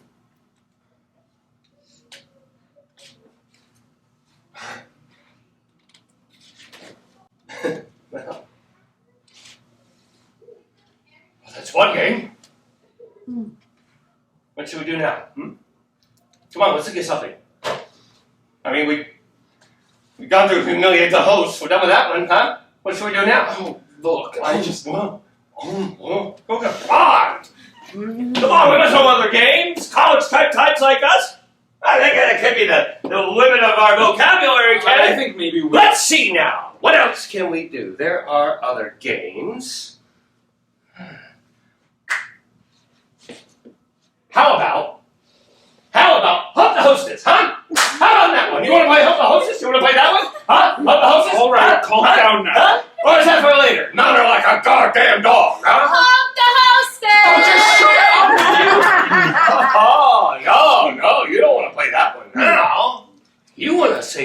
one for later. Well, what are we gonna play now? We gotta play a game. Portrait of a man drowning. I am not drowning. You told me to shut up. I'm sorry. No, you're not. I'm sorry! I got it. I know what we'll play. Now we're through with Humiliate the Host, this round anyway, and we don't want to play Help the Hostess yet. No, not yet. So I'll tell you what we're gonna play. How about a round of Get the Guest? How about a little game of Get the Guest? Jesus, Oh, George. proper child missionary. I don't like these games. Yeah, I think maybe we've had enough games. Oh, no, we got one game. One game. Now we're gonna have another. You can't fly on one game. I think maybe... Silence! Now, how are we going to play Get the Guest? Oh, for God's You sake. be quiet. I wonder.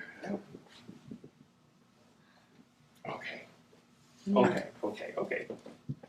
Martha, in her indiscreet way, well, not really indiscreet because Martha's so naive at heart. Martha told you all about my first novel.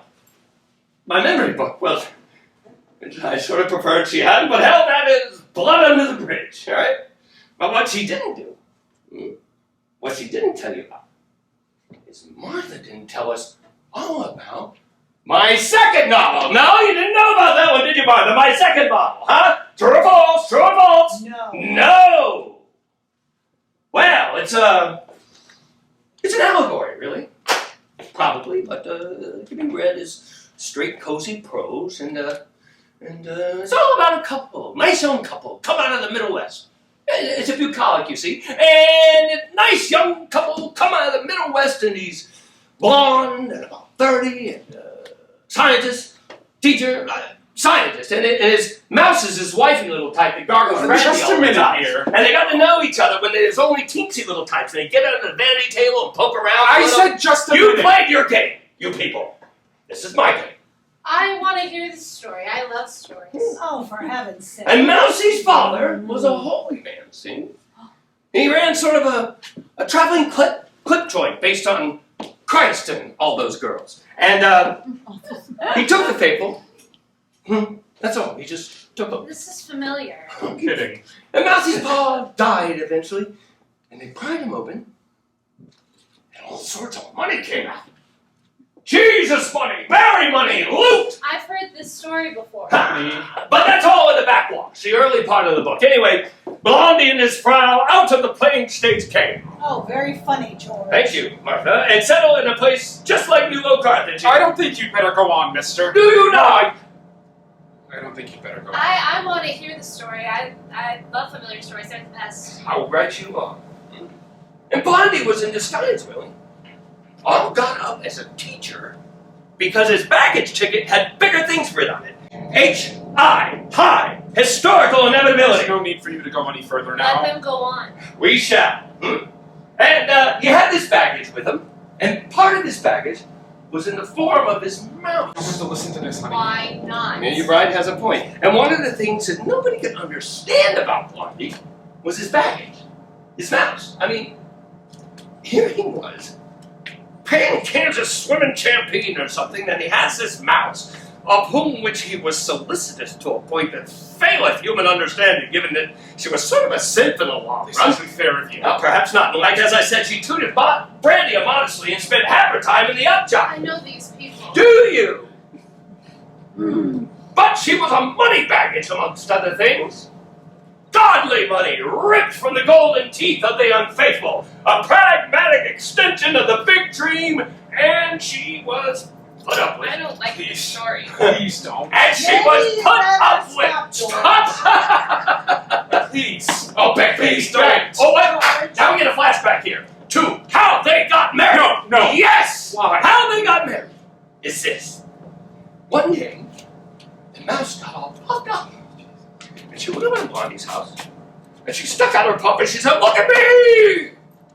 I don't like this. Look at me! Just I'm stop all that." puffed up and oh my goodness," said Blondie. So they were married. So they were married. And then? And then What? And then what? Oh. No. That wasn't fair. You shouldn't have done that at all. I hate hypocrisy. I was cruel. Vicious. She'll get over it. Damaging. She'll recover. Damaging to me.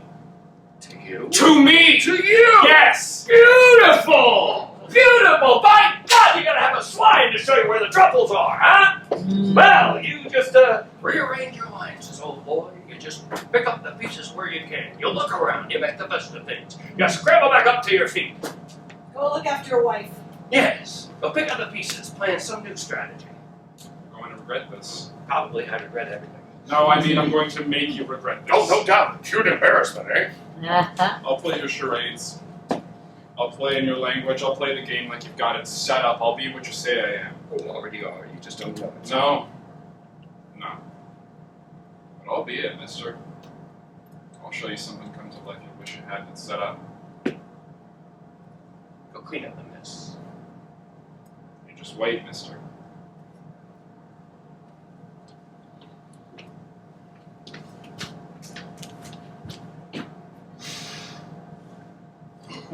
Very good, George. Thank you, Martha. Really good. I'm glad you like it. I mean, you really fixed it. Mm-hmm. Did a really good job. Mm-hmm. That's the most life you've shown in a long time. Well, you bring out the best in me, baby. Yeah. Pygmy hunting. Pick me? You really are a bastard. I? Yeah, you. Baby, a quarterback there is a pygmy. You've certainly changed your style. What do you have now? Giants? You make me sick. It is perfectly all right for you. You can make up your own rules. You can go around like a hopped-up bear, slashing away at everything in sight, scarring up half the world if you want to. But if someone else tries it, no, sir. Oh, come on, baby. I just did it for you. I mean, I thought you'd like it. It's sort of your taste. Blood and carnage and all. I thought you'd get all excited, sort of heave and pant, come running at me with your melons bobbling. Oh, you've screwed up, For George. God's sake, Martha. I mean it. You really You can have. sit there in that chair of yours. You can sit there with the gin running out of your mouth, and you can tear me apart. You can humiliate me all night. That's perfectly all right. That's okay. stand it. I cannot stand it. You can stand it. You married me for it. That is a desperately sick lie, Don't you know it even yet? Martha. My You're mad. arm has gotten tired whipping you. You're deluded, for Martha. 23 Deluded. years. I'm sorry. I thought you were at least on to yourself. Oh, I didn't know. I am on to myself. No, I am on to no. You myself. are sick. I will show you who's sick. I'll show you. All right, who's Martha. sick. You've I'll gone show too far. you You're going too far. Stop it. Stop it. I'll Now show you stop who's it. sick. Boy, you're really having a field day, aren't you? Well, I'm gonna finish you before I am. You and the quarterback, you're both going to finish me, and you wish you never mentioned our son. Oh, No, I said I warned you, Martha. I warned you not to go I'm too impressed. far. Oh, I am just beginning. You know, I am numbed enough now to put up with you when we're alone. I don't listen to you, or when I do, I sift everything. I bring everything down to a reflex response, so I don't really hear you, which is the only way to manage it. Oh, nuts. Yeah, all right, fine. You can go on like that as long as you want. When you're done, Oh, have you ever listened to your sentences, George? Have you ever listened to the way that you talk? You are so friggin' convoluted, that's what you are. You talk like you're writing one of your stupid papers. I've got to find some way to really get at you. Oh, you've got to be, George. You don't have to do anything. 23 years of you has been quite enough. Do you know what's happened, George? You want to know what's really happened? It snapped. Come Finally. off of it, Martha. Oh, I have tried. You are a monster. You are. I'm loud, I'm vulgar, and I wear the pants in this house because somebody's got to. But I am not a monster. You're a spoiled, self-indulgent, willful, dirty-minded, Oh, licorice. snap! Look, I'm not even going to try to get through to you anymore. I'm not even going to try. There was a second, maybe just a second back there when I could have gotten through, when we could have cut through all this crap. I just don't believe you. There is no moment. There is no moment anymore when we can come together. Well, maybe you're right, baby. You can't come together with nothing. And you are nothing. You know what's happened? It snapped. It snapped tonight at Daddy's party. I sat there and I watched you at Daddy's party. I watched you sitting there. And I watched all the younger men around you. The men that were going to go somewhere. And I watched you and it snapped. It finally snapped. And I am going to howl it out. And I'm not going to give a damn what I do. And I'm going to make the damn biggest explosion you ever heard. You try it and I will beat you at your own game. Is that a threat, George? That is a threat, Martha. Oh, you're gonna get it, baby. Now be careful, Martha. I'll rip you to pieces. No, you aren't man enough. You haven't got the guts. Total war? Total.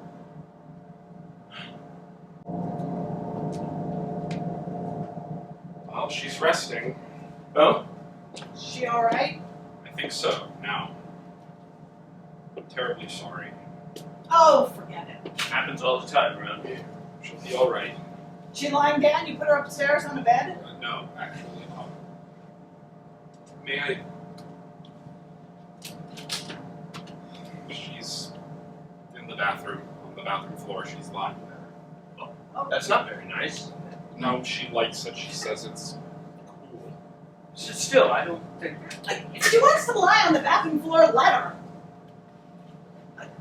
Maybe she'd be more comfortable in the tub. No, she likes it.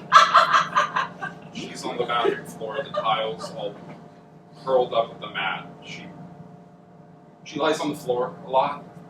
Oh. She really does. She gets headaches and things, and so she lies on the floor a lot. Is there any ice? Ice. Is there any ice? Ice? Ice? Yes? Ice. Ice! Attaboys. Ice. Oh, yes, I'll get some. You're good, go. Besides, we want to be alone. I wouldn't be surprised, Martha. I wouldn't be surprised. Huh? Not a bit. No? No! She'll try anything.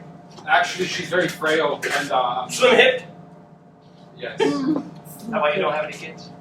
Well, I don't know that has anything to... If that has anything to do with anything. Oh, if it does, who cares, right? Pardon? Give me a cigarette. Lover.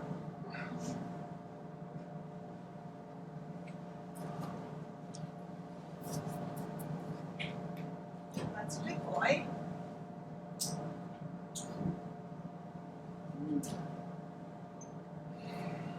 Now, being such a good boy, you can give me a little kiss. Look, I don't think we should. Oh, just a friendly little kiss. You won't get hurt, little boy. Oh, not so little. I bet you're not. Well, what if he should come back in, or... I don't- George, oh, don't worry about him. It's just a friendly little kiss. Look, it isn't that I don't... All in the faculty. It's not that I don't want to, believe me. You're a scientist, aren't you? Make an experiment. Make a little experiment. Experiment on old Martha. Be a nice change for you, too. Yes, it would. You can go back to your little life all refreshed. She wouldn't know the difference. She's gonna have to know what.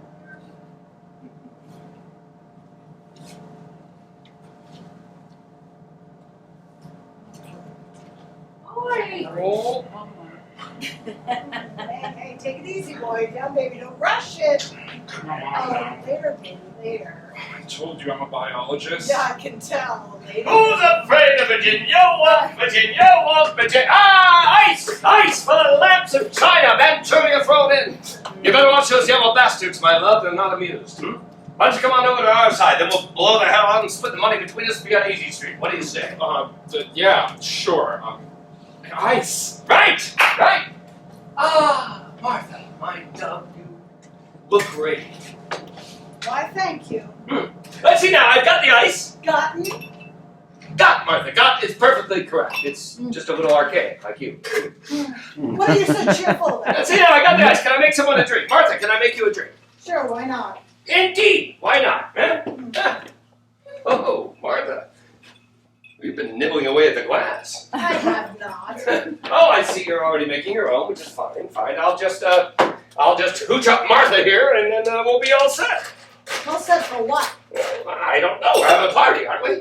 Oh, I passed your wife in the hall. Well, I mean, I passed a John, and I looked in on her. Peaceful. So peaceful. Sound asleep. And she's actually sucking her thumb. Aww. Rolled up like a sweetest and sucking away. Well, let's suppose she's all right. Of course she is. Of course she is. All right. Here you are, Martha. Thank you. And now one for me. My turn. Never, baby. It's never your turn. Oh, I wouldn't say that, Martha. Moving on the principle that the worm turns. Well, the worm part's okay because that fits you fine, but the turning part, you are in a straight line, buddy boy, and it doesn't lead anywhere. Except maybe the grave. Well, you hold on to that thought, Martha. I'll get close. Run your hands over me. I'm just going to sit down. If you'll excuse me, I'm just going to sit down here and read a book.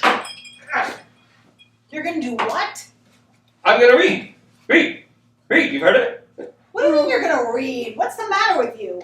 Well, there's nothing the matter with me, Martha. I'm going to read a book, that's all. We've got company. Oh, yes, I know, dear, but it's after 4 o'clock, and I always read at that time. So you just go about your business. I'll sit here very quietly. You read in the afternoon. You read at 4 o'clock in the afternoon. You don't read at 4 o'clock in the morning. Nobody reads at 4 o'clock in the morning. No. He's going to read a book. The son of a bitch is going to read a book. So it would seem. Well, we can amuse ourselves, can't we? I imagine so. We're going to amuse ourselves, George. Mm-hmm, that's nice. You might not like it. No. You go right ahead. You, entertain your guests. I'm going to entertain myself, too. Good. Oh, you're a riot, George. Mm-hmm. Oh, I can be a riot, too, George. Yes, you can, Martha. You know what I'm doing, George? No, Martha, what are you doing? I'm entertaining. I'm entertaining one of the guests. I'm necking with one of the guests. Oh, that's nice. Which one? Oh, my God, you're funny. Oh, Martha, there's someone at the door. Never mind about that. I said I was necking with one of the guests. Good. You go right on. Good? Yes, good for you. Oh, I see what you're up to. No, I'm up on Lousy- page 169, Martha. Can it? Just cut that out. You lousy... I'll show you. No, show him, Martha. He hasn't seen it yet. Well, maybe he hasn't seen it. You haven't seen it yet, have you? I have no respect for you. Yeah, not for yourself either. I don't know what this younger generation's coming to. You don't need... Care. I don't even care. You're quite right. So you just take this bag of laundry here, throw her over your shoulder, take her You're upstairs. disgusting. Ha! Because you're gonna hump Martha, I'm disgusting? Oh, you know. Go wait for me. Go wait for me in the kitchen. Come on. Go wait for me. Go be a good baby. Go wait for me in the kitchen. Now you listen to me. I'd rather read, Martha, if you don't mind. Well, I do mind. You pay attention to me. You come off this kick that you're on, or I swear to God I will do it. I swear to God that I'll follow that boy into the kitchen, and I'll take him upstairs. So what, Martha? Okay. You are gonna get it. Lord, Martha, if you want that boy so badly, have him. But do it honestly, will you? Don't cover it with all this footwork. I will make you sorry you ever made me want to marry you. I will make you regret the day that you decided to come to this college. I will make you sorry you ever let yourself down.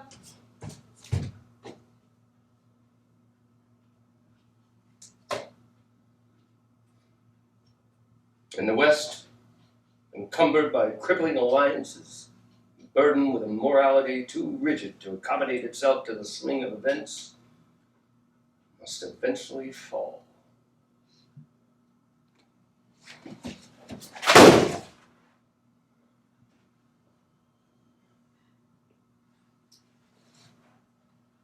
You're going to regret this, Martha.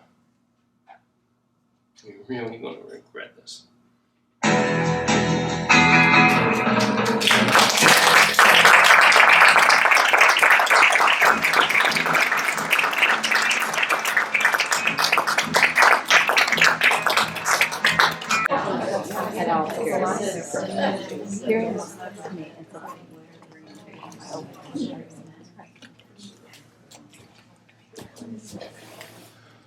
Hey!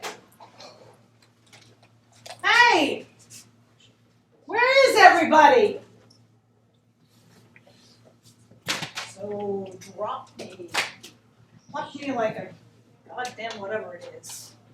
Creeping vine. Throw me over your shoulder like an old shoe. George! George! George! What are you doing? Hiding or something? George! Oh, for Christ. Deserted. Abandoned. Left out in the cold like an old pussycat.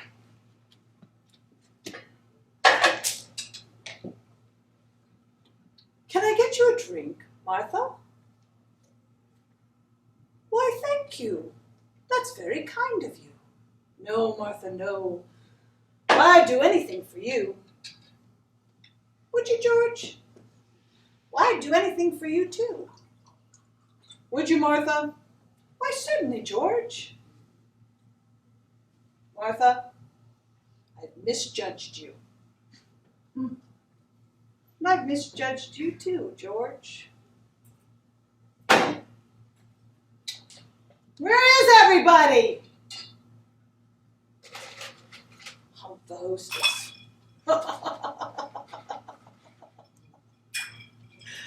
Fat chance. Fat chance. Daddy. Daddy. Martha is abandoned. Left to her own vices at something o'clock in the old AM. Daddy White Mouse, do you really have red eyes? Do you? Let me see. Oh, you do. Daddy, you do have red eyes. Because you cry all the time, don't you, Daddy? You cry all the time.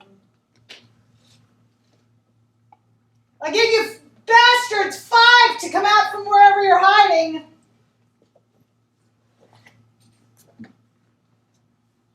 I cry all the time too, Daddy.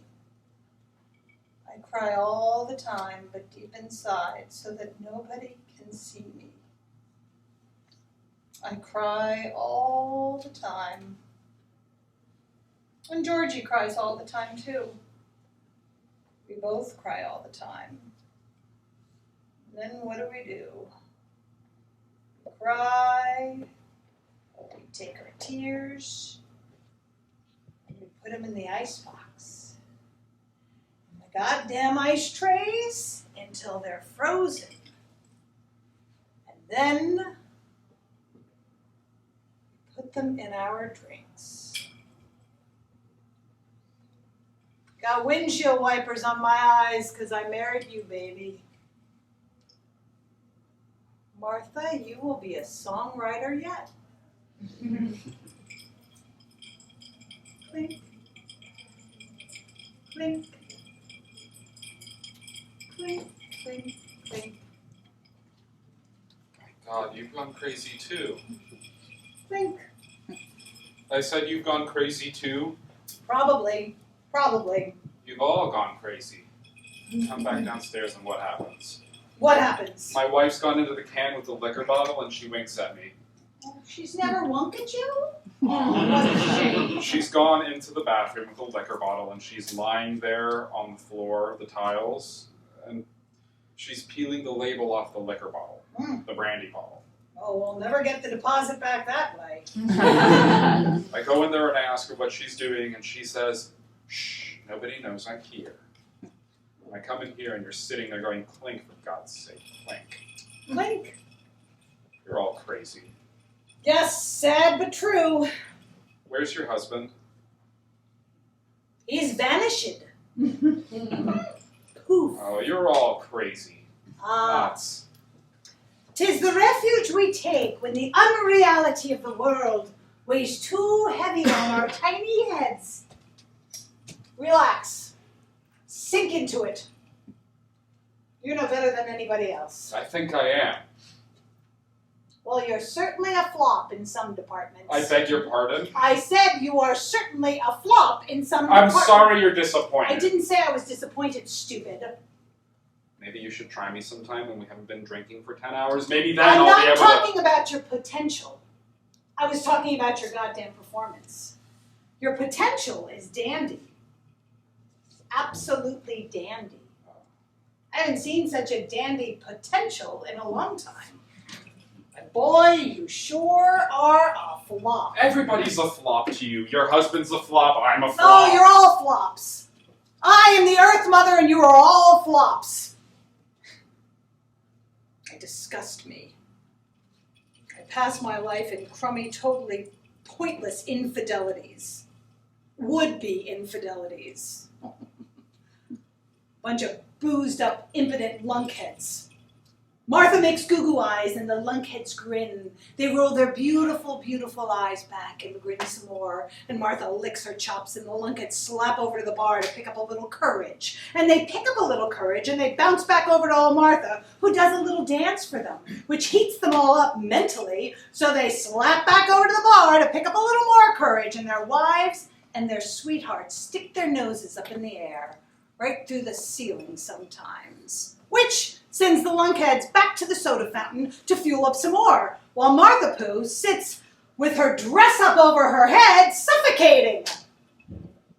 You don't know how stuffy it is with your dress up over your head, suffocating, waiting for the lunkheads. So finally they get their courage up, but that's all. Boy, there's sometimes some very nice potential. My. But that's how it is in civilized society. All the gorgeous lunkheads. Poor babies. There is only one man in my life who has ever made me happy. You know that one? The, what do you call it? The lawnmower, right? No, I'm not talking about him. I meant George, of course. My husband, George. You're kidding, right? Am I? You must be. Him? Him. Sure. Sure. You don't believe it? No, of course I do. You always deal in appearances? For Christ's sake. George, who is out somewhere there in the dark. George, who is good to me, and whom I revile, who understands me, whom I push off, who can make me laugh and I choke it back in my throat, who can hold me at night so that it's warm, and whom I will bite so there's blood, who keeps learning the games we play as quickly as I can change the rules, who can make me happy and I do not wish to be happy. Yes, I do wish to be happy. George and Martha. Sad, sad, sad. Sad. Whom I will not forgive for having come to rest, for having seen me and having said, yes, this will do. Who has made the hideous, the hurting, the insulting mistake of loving me and must be punished for it. George and Martha, sad, sad, sad. Sad? Who tolerates which is intolerable. Who is kind, which is cruel. Who understands which is beyond comprehension. George and Martha. Sad, sad, sad. Someday, no, some night. Some stupid, liquor-ridden night, I will go too far and either break the man's back or push him off for good. Which is what I deserve. I don't think he's got a vertebra intact. Oh, you don't, do you? Oh, little boy, you've got yourself hunched over that microphone of yours. Microscope? Yes. And you don't see anything, do you? You see everything but the goddamn mind. You see all the little specks and crap, but you don't see what goes on, do you? I can see when a man's had his back broken. I can see that. Oh, can you? You're damn right. Oh, you know so little, and you're going to take over the world. All right now. Oh, you think a man's got his back broken because he makes like a clown and walks bent? Is that really all you know? I said all right. Oh, the stallion's mad. The gelding's all upset. Oh. You swing wild, don't you? Just anywhere. Ah, the Gatling gun, Aimless baby. butchery, pointless. Oh, poor little baby. Just get out of everything. Go answer the door. What did you just say to me? I said go answer the door. Are you deaf? You want me to answer the door? That's right, lunkhead. There must be something that you can do well, or are you too drunk to do that too? Can't get the latch up either? Look, there's no need for you to... Answer it. You can be houseboy around here for a while. You can start out by being houseboy right now. I'm no flunky to you, lady. Sure you are. You didn't chase me around the kitchen and up the goddamn stairs out of mad-driven passion now, did you? You're a little ambitious. You're thinking about your career, weren't you? Well, you can just houseboy your way up the ladder for a while. There's no limit to you, is there? No, baby, none. Go answer the door. I'm coming, for Christ's sake. Oh, wonderful, marvelous! Just a gigolo everywhere I go. People always say. Please stop that. Oh, I'm sorry, baby. Now go open the little door.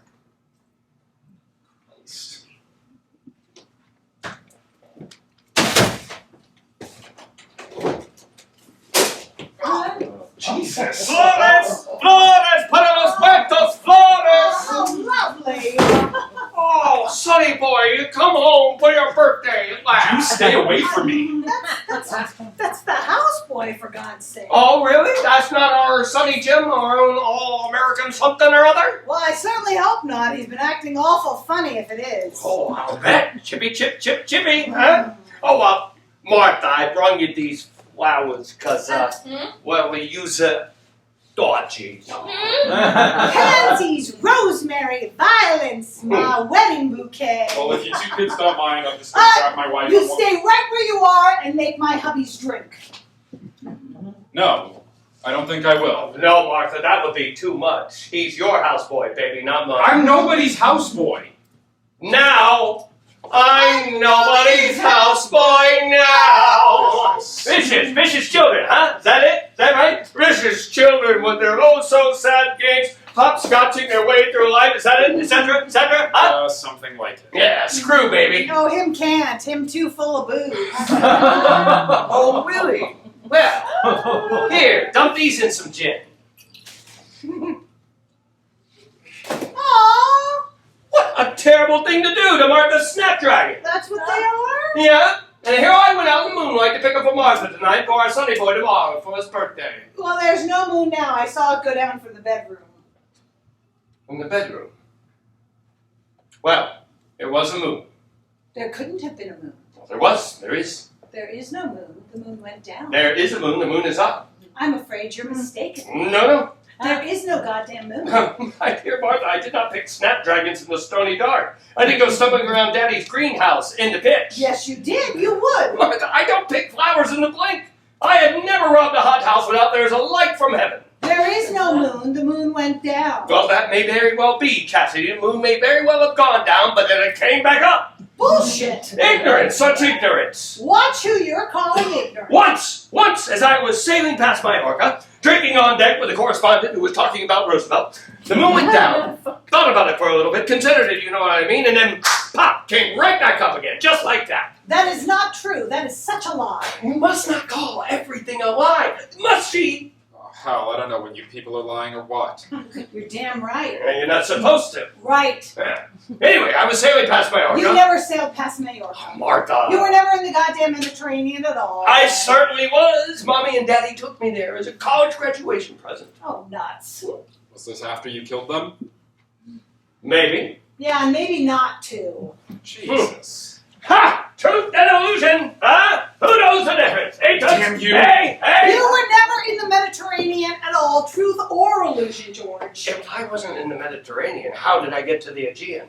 Over land. Yeah. Don't you side with her, houseboy. I'm not a houseboy. Look, I know You don't make it in a sack. You're a houseboy. I am not a houseboy. No? Well, then you must have made it in a sack, yes? Yes? Someone's lying around here. Someone's not playing the game straight, yes? Yes? Who is it, Martha? Who is it? Come on, who's lying? Tell him I'm not a houseboy. No, you're not a houseboy. So be it. Truth and illusion, George. You don't know the difference. No? But we must carry on as though we did. Amen. Snap! Went the dragons, huh? Here we go around the mulberry bush, huh? Huh? Thank you. Oh, skip it. I said, here we go around the mulberry bush, huh? Yeah, we know. Snap, go the dragon. Snap! Don't, George. Snap! Shut up, stud! I'm not a stud. Oh. Snap! Then you're a houseboy. Which is it? Which are you? Make up your mind. Either way, snap! You disgust me. Does it matter to you, George? Snap! No, actually it doesn't. Either way, I've had it. Stop throwing those damn things. Either way, snap! Do you want me to do something to him? No, you leave him alone. Well, if you're a houseboy, you can pick up after me. If you're a stud, then protect your plow. Either way, everything. Truth or illusion, George? Doesn't it matter to you at all? You got your answer, baby? Got it. You just gird your blue vein loins, girl. We got one more game to play. It's called Bringing Up Baby. Oh, George. No, I don't want any fuss. You don't want any scandals around here, do you, big boy? You don't want to wreck things, do you? You want to keep to your timetable, don't you? Then sit. And you, pretty miss. You like fun and games. You're an old sport from way All back. right, George, all right. Good. Oh, but we're not all here. Hey, you, your little wakelet isn't here. Look, it's been a rough night, all right? She's in the can. She's sick. Well, we can't play without everyone here. Now, that is fact. We've got to have your little wife. Sue! Sue! Let her out! Well, then get your butt out of that chair and bring the little dip back in here. Oh. Now, be a good puppy. Go fetch, good puppy. Go fetch.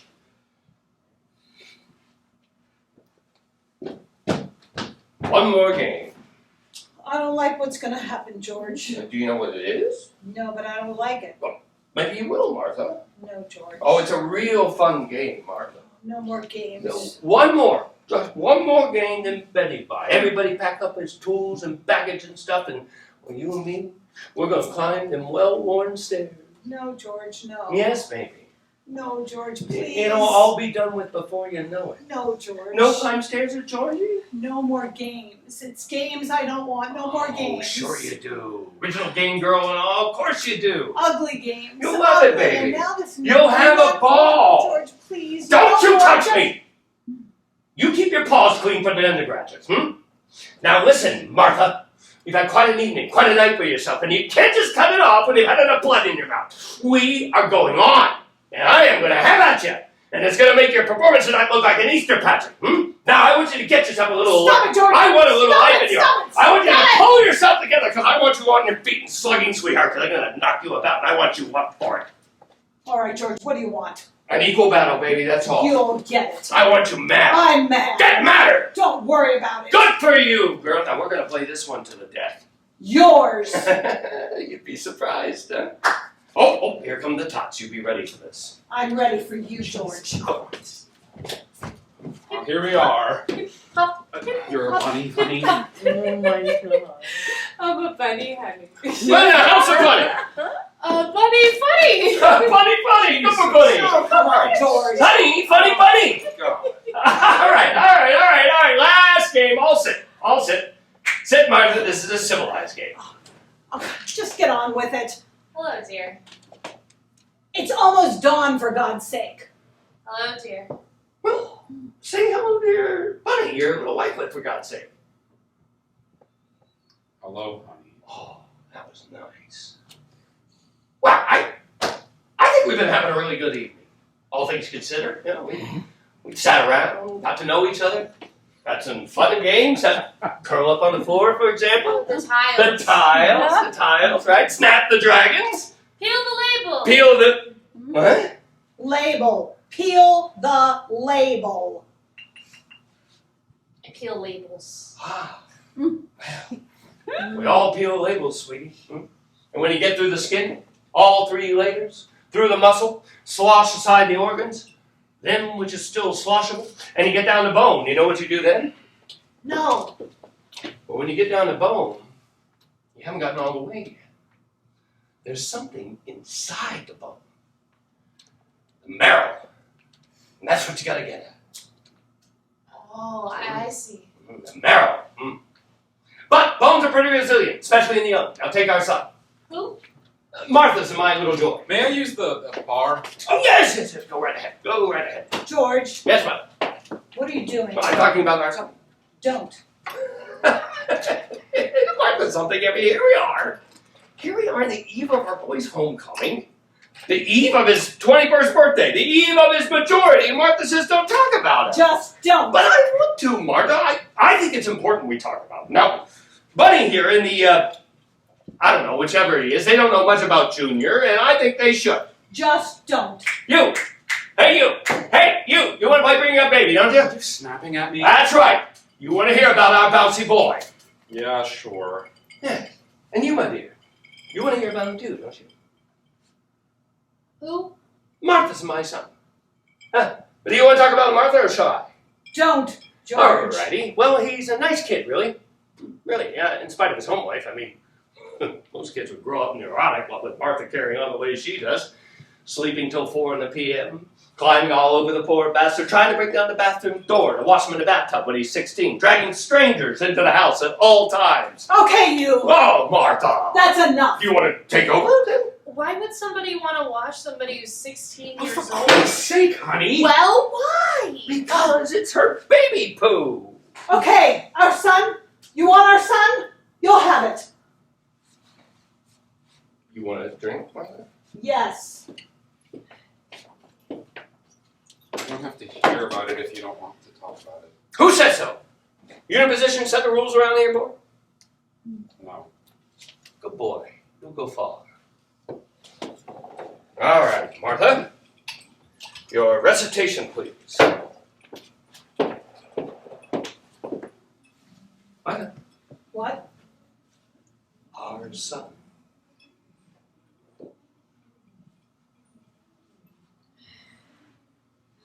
Our son. Our son was born in a September night. A night not unlike tonight, though tomorrow, 21 years ago. There, you see, I told you. It was an easy birth. Oh, no, Martha, you labored. How you labored. It was an easy birth once it had been accepted, relaxed into. Ah, yes, that's better. It was an easy birth once it had been accepted, and I was young. And I was younger. And I was young, and he was a healthy child. A red, bawling child with slippery, firm limbs. Martha thinks she saw him at the delivery. With slippery, firm limbs and a full head of black, fine hair that later became blonde as the sun. Our son. He was a healthy child. And I had wanted a child. Oh, I had wanted a A child. son, a daughter, A child. And I had my child. our child. Our child. And we raised him. Yes, we raised him. We raised him with teddy bears and an antique bassinet from Austria and no nurse. Teddy bears and transparent floating goldfish and a pale blue bed when he was older with cane at the headboard. Cane which he wore through with his little hands finally in his sleep. Nightmares. No, sleep. He was a restless child. Oh, Lord. Sleep. And a croup tent. A pale green croup tent. And the shining kettle hissing in the one light of that room that time he was sick, those 4 days. And animal crackers, and the bow and arrow he kept under his bed. The arrows with the rubber cups at their tip. At the tip that he kept under his bed for. Why, Martha? Why? The fear? The fear of. For fear. Just that. For fear. And sandwiches on Sunday. And Saturday, the banana boat, the whole peeled banana scooped down on top with green grapes for the crew, a double line of green grapes, and stuck to the sides of the boat with toothpicks, orange slices, shields. And for the oar? Carrot? Or a swizzle stick, whichever was easier. A carrot. And his eyes were green. So green. If you peered so deep into them, so deep. Bronze parentheses around the irises. Such green eyes. Blue, green, brown. And he loved the sun. He was tan before and after everyone, and in the sun, his hair became fleece. Fleece. Beautiful, beautiful boy. Absolve Domine. Animus omnium fidelium de factorum ab omni vinculo delectorum. And summer camp and school and sledding and swimming and Et gratis tuiente meriantori vadre judicium auctonis. and how he broke his arm. And how funny it was. No, it hurt him, but it was funny. In a field, the cow, the first one he'd ever seen, how he went into the field where the cow was grazing, head down, busy, and he mooed at it. He mooed at it, and the cow, surprised, swung his head and mooed at him, all 3 years of him. And he ran, startled, stumbled, and fell and broke his poor arm. Poor lamb. Et lucis aeterni beatitudine perfugit.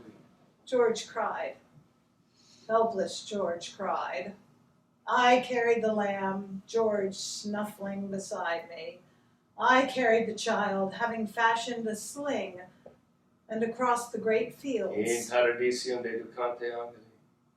And as he grew so wise, he walked evenly between us, a handout to each of us for what we could offer by way of support, affection, teaching, and even love. And these hands still to hold us off a bit for mutual protection, to protect us from George's weakness and from my necessary greater strength, to protect himself and us. In memoria aeterna erit justus adutane mon non tenebet. So wise, so wise. What is this? What are you doing? Shh. So Okay. beautiful, so wise. All truth being relative. It is true, beautiful, wise, perfect. There's a real mother talking. I want a child. Honey, I want a child. On principle. I want a child. I want a baby. Of course, this state, this perfection couldn't last, not with George, not with George. There, you see a new cheek shift. Be still. Sorry, mother. can't you be still? Dominus vobiscum. A drowning man takes down those nearest, and George tried, but God, how I fought him. God, how I fought him. Lesser states can't stand those above them. Weakness, imperfection cries out against strength, goodness, and innocence, and George tried. How did I try, Martha? How did I try? How did you what? No. No, our son grew. He grew up. He is grown up. He's away at college. He is fine. Everything is fine. Come on, Martha. No, that's all. Just a minute. You can't cut up a story like that. You started to say something, now say it. No, Well, then I will. no. You see, Martha here stops just when the going gets good, just when things start getting a little rough. Martha's a misunderstood girl. She really is. Not only does she have a husband who is a bog, younger than she is bog, albeit, but not only does she have a husband who is a bog, she also has, well, a tiny problem with spirituous liquors. Like she can't get enough. No more George. On top of all that, poor way down girl, on top of all that, plus a father who couldn't give a damn whether she lived or died, who could care less what happened to his only daughter. On top of all that, she has a son. A son who fought her every inch of the way, who didn't want to be turned into a weapon against his father, who didn't want to be used as a goddamn club whenever Martha did get things like she liked him. All right, you. A son who would not Lies. disown his father, Lies. who went to him for advice and information and love that is not mixed with sickness. And you know what I mean, Martha, who could not tolerate the slashing, braying residue that called itself his mother. Mother, ha! All right, you. A son who was so ashamed of his father Then he asked me once if possibly wasn't true, as some cruel boys had told him that he maybe wasn't our child, who could not stand the shabby failure his father had become. Lies! Lies? Who will not bring his girlfriends home to the house? In shame of his mother? Of his father, who writes letters only to me. Oh, so you think to me at my office? Liar. I have a stack of them. You have no letters. And you have. He has no letters. A son who spends his summers away from his family on any pretext, because he can't stand the shadow of a man flickering around the edges of a house. A son who spends his summers away. And he does. He spends his summers away because there isn't room for him in the house full of empty bottles, lies, strange men, and a heritage. Liar! Liar? A son I have raised as best I can, against vicious odds, against the corruption of weakness and petty revenge. A son who is, deep in his gut, sorry to have been born.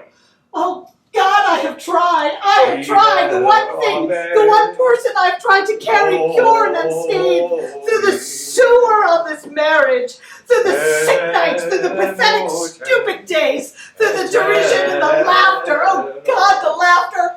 Through one failure after another, one failure compounding another failure. Each attempt more sickening, more numbing than the one before. The one thing, the one person I have tried to protect. To raise above the mire of this vile, crushing marriage, the one light in all this hopeless darkness, our son! Stop it! Stop it! Stop it! Stop it! Why, baby? Don't you like it? You can't do this! Who said? I say! Tell us why, baby. No! This game's over. Yes! No, not by a long shot. I've got a little surprise for you, baby. It's about Sonny Jim. No more, George. Yes! Leave her be. I'm running this show now. I'm afraid, Martha, that I've got some bad news for you. Well, for us, of course. I had some rather sad news. What is this? Well, while you were out of the room, while the two of you were out of the room, I don't know where. I mean, hell, you must have been somewhere. But while you were out of the room, for a while, the doorbell chimed, and it's hard to tell you, Martha. Tell me. And what it was good old Western Union. Some little boy, about 70. A crazy Billy. Crazy Billy, that's right, Martha. And he had a telegram, and it was for us, and I had to tell you about it. Why didn't they phone it? Why did they bring it? Why couldn't they telephone it? Well, some telegrams you have to deliver, Martha. Some telegrams you can't phone. What do you mean? I can hardly bring myself to say it. All right, Martha, I'm afraid our boy is not coming home for his birthday. Of course he is. No, Martha. Of course he is. I say he is. He can't. He is. I say so. Martha, our son is dead. He was killed on a country road late in the afternoon with his learner's permit in his pocket. He swerved the car to avoid a porcupine and drove straight into a large tree. I thought you said You cannot do that! Well, we're going to have to leave around You noon, I can't suppose, decide because these there are things matters of for yourself. identification, No, naturally, you cannot. and arrangements I will to be not made. let you decide these things. No, I will not let you. No, you don't seem to Let understand. go of me. You don't seem to You understand. can't do I this. didn't do I anything. won't let you do Pull this. yourself together. Our son is dead. Can you get that into your head? You can't decide these things. Lady, please. No, Listen, let me Martha. go. Listen carefully. We got a telegram. There was a car accident, and he's dead. Poof! Just like that. Now how do you? Let her go. She'll be all right.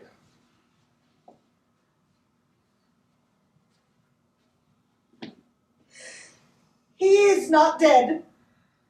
He is not dead. He is dead. Kyrie eleison, Christi eleison, Kyrie eleison. You cannot. You cannot. You may not decide these things. Lady, please. He hasn't decided anything. It's not in his power. It's not in his That's doing. right, Martha. I'm not God. I don't have the power over life and death, do I? No, you can't. You can't kill him. You can't kill him. You can't have him die. Lady, please. We got a telegram, Martha. Show it to me. me the telegram. I ate it. What did you say to me? I ate it. Good for you, Martha. You think that's a way to treat her at a time like this? Making an ugly goddamn joke like that, huh? You're not gonna get away with this. You know the rules, Martha! For Christ's sake, you know the rules! No! I could kill him if I want What to! are you two talking He is about? our child. Yes, and you bore him! Our And he was a child. good delivery! And I have killed him! No! Yes! I think I understand this. Do you? Jesus Christ, I think I understand Good this. for you, Buster. You have no Jesus right. Christ, I think I understand. You have no this. right. You have no right at all. I have the right, Martha. We just never spoke of it all. I could kill him whenever I wanted to. But why?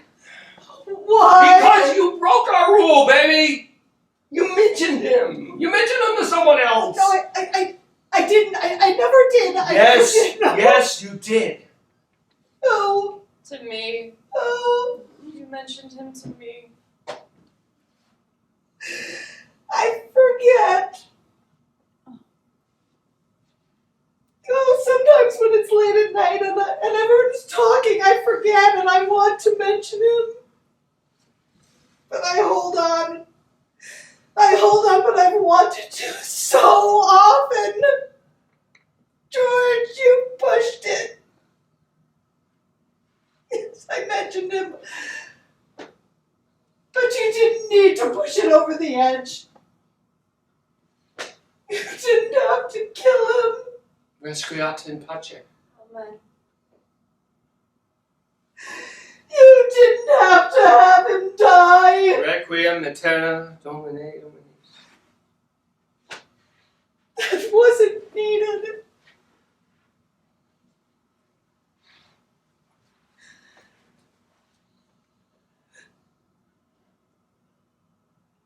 It'll be dawn soon. I think this party's over. You couldn't have any. We couldn't. We couldn't. Home to bed, children. It's way past your bedtime. Honey. Yes. You two go now. Yes. Yes.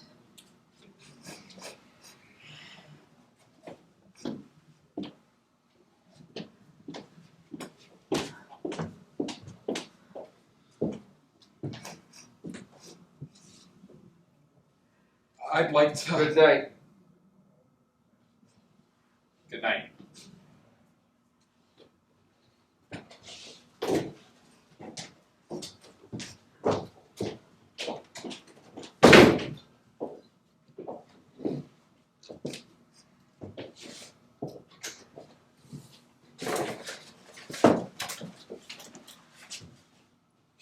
You want anything, Martha? No. Nothing. All right.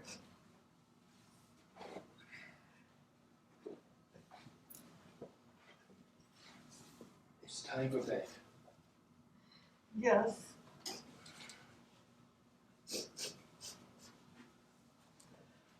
Are you tired? Yes. I am.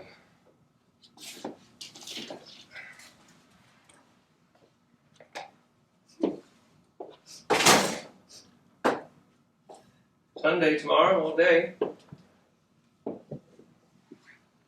Yes.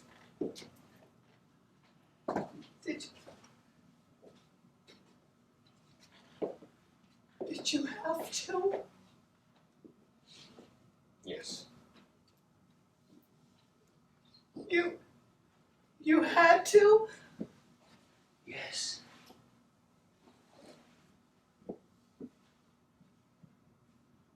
I don't know. It was time. Was it? Yes. I'm cold. It's late.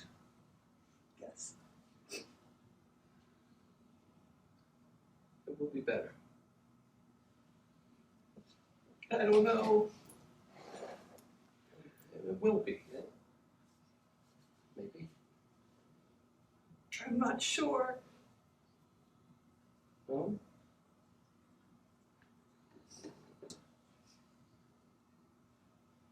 Just us?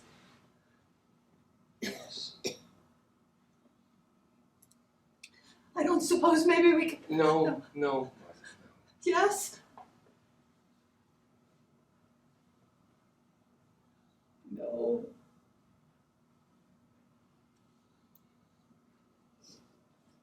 You all right? Yes. No.